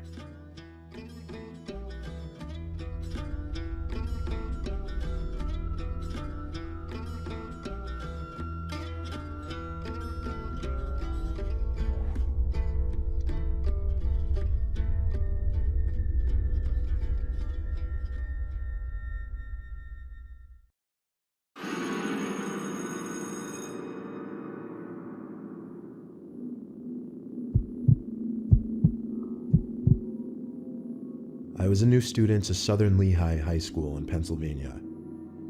Going into my junior year of high school, not knowing anyone was really rough. Everyone obviously had their friend group sorted out by then. The worst part was lunchtime though. My school wouldn't let juniors leave for lunch, only seniors, so I had to eat in the cafeteria. I was dreading it because I knew I'd have no one to sit with, and I didn't want to force myself into a random table. When lunchtime finally came, however, I walked into the cafeteria with my tray of food looking for a place to sit. Every single table was taken. I didn't even have the option of sitting alone. But there was one table in the corner of the cafeteria with only 2 kids sitting at it. That was the least intimidating spot to sit, so I walked over and asked if I could sit there. They both looked at each other, and one of them said yeah. I noticed upon sitting down that the 2 were identical twins. They looked like they were partially of Hispanic heritage, but they didn't have accents. They honestly seemed alright. They introduced themselves as Antonio and Bruno, and they had a conversation with me. They invited me to hang out with them after school, and honestly I figured why not? I had to start off somewhere as far as making friends. I got their numbers, and after school I went home to drop off all my stuff. Shortly after I got a text from Bruno, telling me he and his brother were planning on hanging out. He told me to meet them around 9 that night at the nearby cemetery that was like a 10-minute walk from my house. He said there was a cool hangout spot near there. Plus, the first day of school was on a Friday, so we had off the next day. I had nothing to do, so I said, yeah, I'm down. When the time came, Bruno texted me one more time asking if I was still coming. I said, yeah, I'm gonna leave in a few, and confirmed we were meeting on the road by the cemetery. He said, yeah.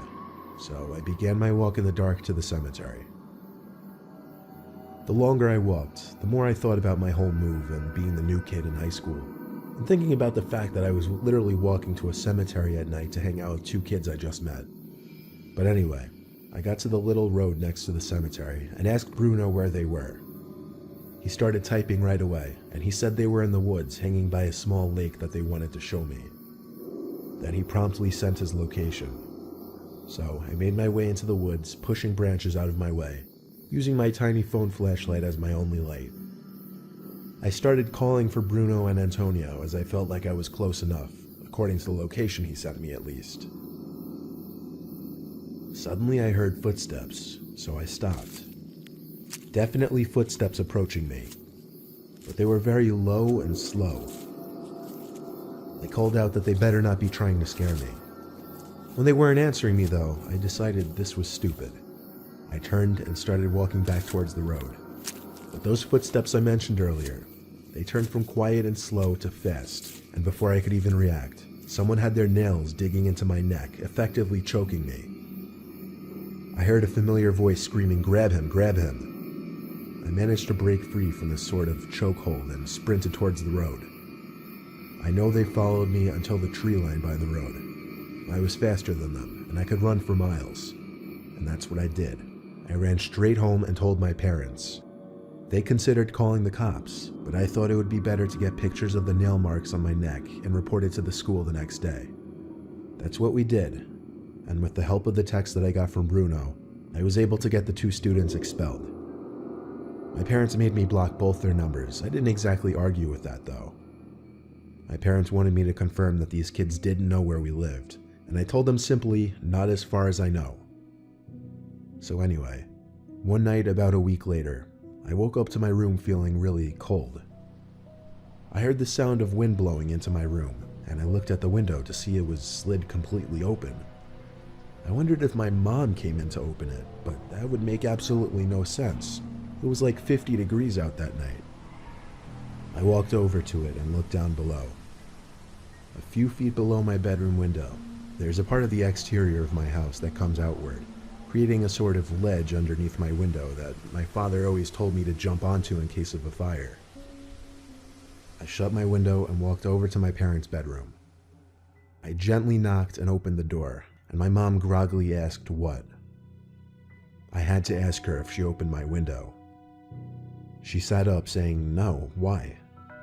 I told her in a louder, more concerned voice now that my window was opened all the way by somebody. She started shaking my dad to wake him up and go check my room with me.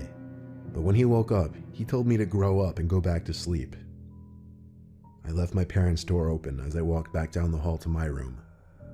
Then, I picked up on something that I'm surprised I picked up on. My door. It seemed to be half shut now, as opposed to completely open when I left. I pushed the door open just a little bit so I could get a look through the crack and see if, someone was behind the door.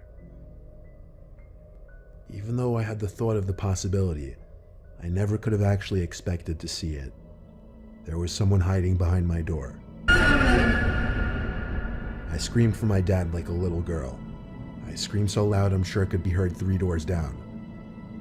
Then my door suddenly slammed shut, just as my dad came rushing out of his room over to me.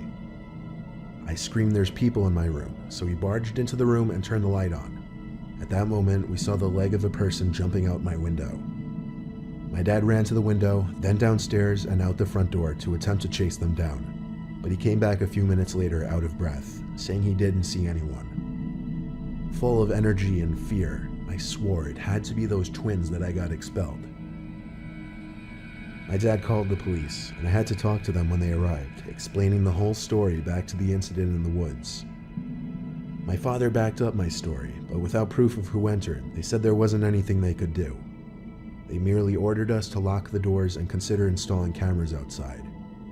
As positive I am that it was either one of or both of those twins in my room, after getting through a solid couple months of sleeping in fear, nothing to this nature ever happened again.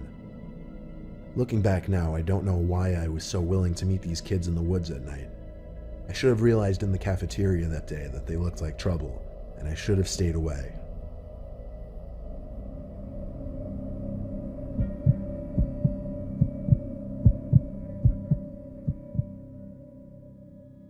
Freshman year of high school, 2007. Gym class, last period. We had a substitute gym teacher on one of the stormiest days of the year. He was an older man, not a senior citizen, but gray, maybe 55 to 60. He took attendance, and when he passed me, he did a double take at me, which I found a bit uncomfortable. Not to float my own boat, but I always understood I looked older and really good for a freshman in high school. The sub told us to get into our volleyball teams, and he disappeared into the hall by the locker rooms for a while. 40 minutes went by and the period was over. It was time for us to get changed and go home. I got into the locker room, but for some reason, my locker wasn't opening. I tried my usual combination over and over and over. It wouldn't click open though. I had to go to the sub and let him know to ask for my combination again. I figured maybe the combo just slipped from my mind for some reason. The sub told me to give him a few minutes and he'd get the list of locker combos. I waited outside the office, and out he finally came with a book in his hands, open to a specific page. He walked into the girls' locker room with me, which I didn't expect him to do. The locker room was basically empty now, with one girl finishing up changing. We walked over to my locker and tried the combination written down on the paper. It didn't work no matter how many times he tried it. Each time he tried it and failed, he would look at me and laugh. I would force myself to laugh along to be polite, but it started getting weird. He put his hand on my shoulder as he said, "We'll figure this out." He tried the combination again, with his hand still on my shoulder. When it didn't work again, I felt his hand slowly started inching down from my shoulder to my lower back. I pushed myself away and grabbed my bag, saying, "It's okay, I'm late for my bus." He tried a combo in the locker one more time, and it opened. He smiled and walked away. I waited till I heard the locker room door shut. Then I proceeded to getting changed quickly, when suddenly the room went dark. I finished pulling up my pants and shut my locker in the dark. I threw on my backpack and started walking to the back exit of the locker room, which led outside. I feared that the sub would be waiting right by the door for me.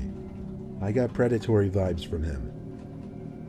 When I got to the end of that specific aisle of lockers I was in the intersection of two rows. I'd have to turn down left to get to the exit door, but still. Naturally, I had to look right to make sure that it was clear.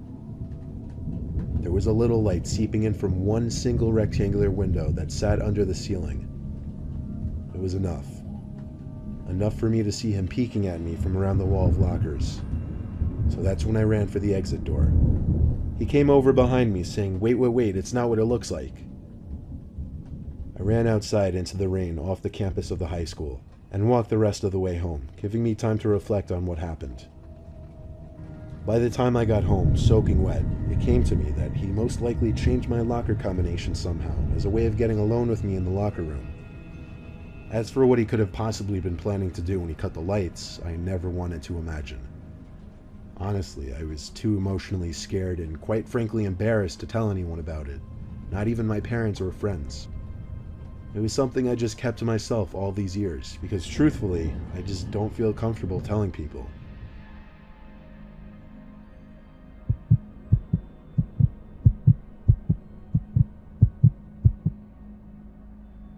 When I was in high school, I was in the band. At my school, band was basically an easy A. It was either that, orchestra, or chorus, so I went with band. Anyhow, our band teacher, Mr. Nicholson, had the grading system set up so that as long as you attended class and went to your weekly lessons, you got an A. Sadly, towards the end of one quarter, I was missing 2 lessons. Because of that, my grade was a B. I went to him after class to ask if I could make up the lessons, and even though he seemed reluctant, he said he would let me come in during a lunch period and practice in one of the downstairs storage rooms to get credit for a lesson. I was more than happy with that, because realistically, I would probably just play games on my phone anyway instead of actually practicing. I arrived to the music room during my lunch period the next day, so I took my saxophone and headed down the stairs outside the music room towards the basement area for the music department. It was always kind of creepy down there because absolutely no one besides the music teachers would go down there usually, and the lights were kind of shitty. I'd only been down there a couple times before that day. But anyway, I walked down the hallway, and on either side were a bunch of doors that led into small, maybe 7 by 7 feet rooms. All of these rooms were used for storing things like chairs, music stands, spare instruments, Christmas decorations, and whatever. I stepped into one of the rooms and shut the door. I set up my music on one of the stands in the room just in case Mr. Nicholson were to come down to check on me, but really I didn't plan on actually playing. I started playing games on my phone and then flick, darkness. Like as dark as it could get, minus my phone screen. I looked over to the light switch to the room just instinctively, flicked it up and down a few times, but that did nothing. I stumbled as I got up from the seat to open the door, to more darkness. I held my phone out in front of me to light up this little hallway, even if it was just barely. I think I had like an iPhone 3 or something, and those old ones didn't have flashlights. But anyway, that little light from my phone was enough to see one of the doors open near the end of the hall, and I heard something being dragged in that room, like one of the big plastic containers. There was also manic breathing, followed by animal-like grunting. Then I saw a big plastic container being pushed out of that room into the hallway. As I saw this, I turned off my phone screen and went back into the room I was just in. I shut the door so quietly. I don't know what exactly I was thinking in that moment that I decided to hide, but I think the strange sounds I was hearing from this person, mixed with the random blackout, made me wary of staying in that hallway. Whoever that was blocking the stairs though. And of course, I got no reception down in that little basement area. All I felt comfortable doing was sitting in that room and waiting for the lights to hopefully turn back on. But the lights seemed like they were never going to turn back on. So I decided I would try and get back upstairs again. I quietly opened the door with my phone in front of me for light. Then I stepped into the hall. I inched up a little closer to the stairs, then I heard something again. I quickly crept into the next closest room with the door open and shut it. I still didn't know what I was hiding from. Could it have been a staff member or janitor? At that point, the only reason I had of thinking it wasn't was because they only appeared down there after the lights turned off. I stood in that room in complete darkness, only listening and waiting for another sound from outside. But you know how when you're in a room with someone, even if you don't necessarily hear them, you can kind of just sense their presence? That's suddenly the feeling I got standing in that pitch black room. I lifted my shaking hand up and pressed the home button on my phone to turn on the screen, just for half a second. That was enough to see someone standing in the corner of this little storage room, 3 feet away from me. I pretended I didn't see anything, but it was too late. Shh, is what I heard, breaking the silence. Then, a hand patted my shoulder twice and started squeezing it. I basically dove for the doorknob, struggling to find it at first, but pulling the door open when I did. The man in the room with me tried pushing the door shut after I opened it, but I was already out. I ran up the stairs and out the door to the main level of the music hall, where the lights were still on. I ran to Mr. Nicholson to tell him, out of breath. He called security to check the basement section of the music hall, but security came back upstairs and said besides a bunch of music equipment moved around, there wasn't anyone down there.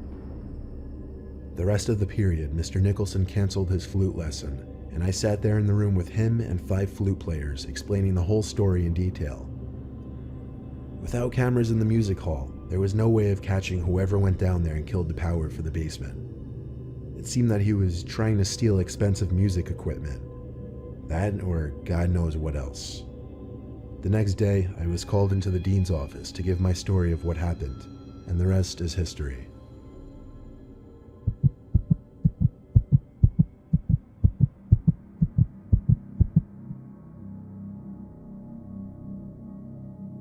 One night, my friends and I hatched a genius plan.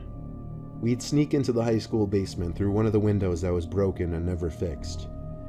The thing about this window, you'd have to hop a short metal gate surrounding an outside staircase leading to the basement.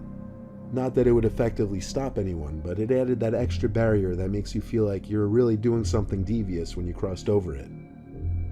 We made sure there weren't any security cars anywhere nearby and hopped the gate. Crawling in through the window proved difficult, considering we had to boost ourselves up, then crawl through an insanely skinny opening. But once we were in, we were in. We kind of dispersed from each other to explore different areas. One thing was for sure, the basement of the school was a mess, and anything but interesting. There was little light. One small white light was on in a far corner, and the exit sign light actually produced more light than you'd think. I was looking around when I saw one of my friends in front of me. He whispered, "Let's go upstairs." So I followed him upstairs, and he opened the door up to the main hallway of the school. Everything was dark. I always thought there were at least some lights left on in the school at night. But no, not a single light was on. And all that really stood out as far as the eye could see were the various exit signs glowing red. I followed my friend down the hall and remembered saying, "Dude, this is really creepy." And he replied back, "Shh." But I realized he was right. Who knew if somebody else could be in the building besides my friends and I? Little did I know just yet. I followed my friend to the bathroom, and he went into one of the stalls. I whispered, "Hurry up." I waited for a while. Then my phone started to ring. I picked up, and it was one of my friends, Chris. He asked, "Where the hell did you go?" I said I'm upstairs with either Roland or Brandon. He said, "What do you mean? They're with me." And right after, both Brendan and Roland said hi, apparently on speakerphone. I stuttered the word "I" and stopped, trying to think straight.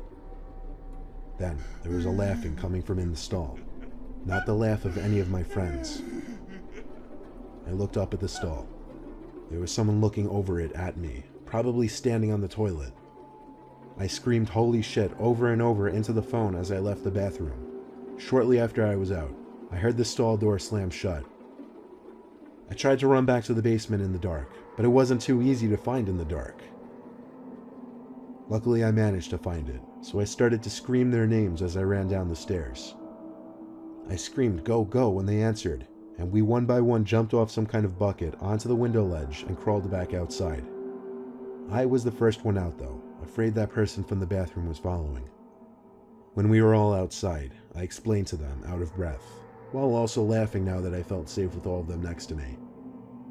I guess we were loud or something though, because as we all just started looking around at the whole school building and all the classroom windows, in one of the downstairs windows was someone with their hands pressed up on the glass. We could only see maybe half their face. I said that's gotta be him, as Roland ushered us to get the hell out of there. We ran until we were off the premises of the school, and that was that. We came up with a lot of possible explanations, but none of them really made sense. Obviously, we never did anything like that again though.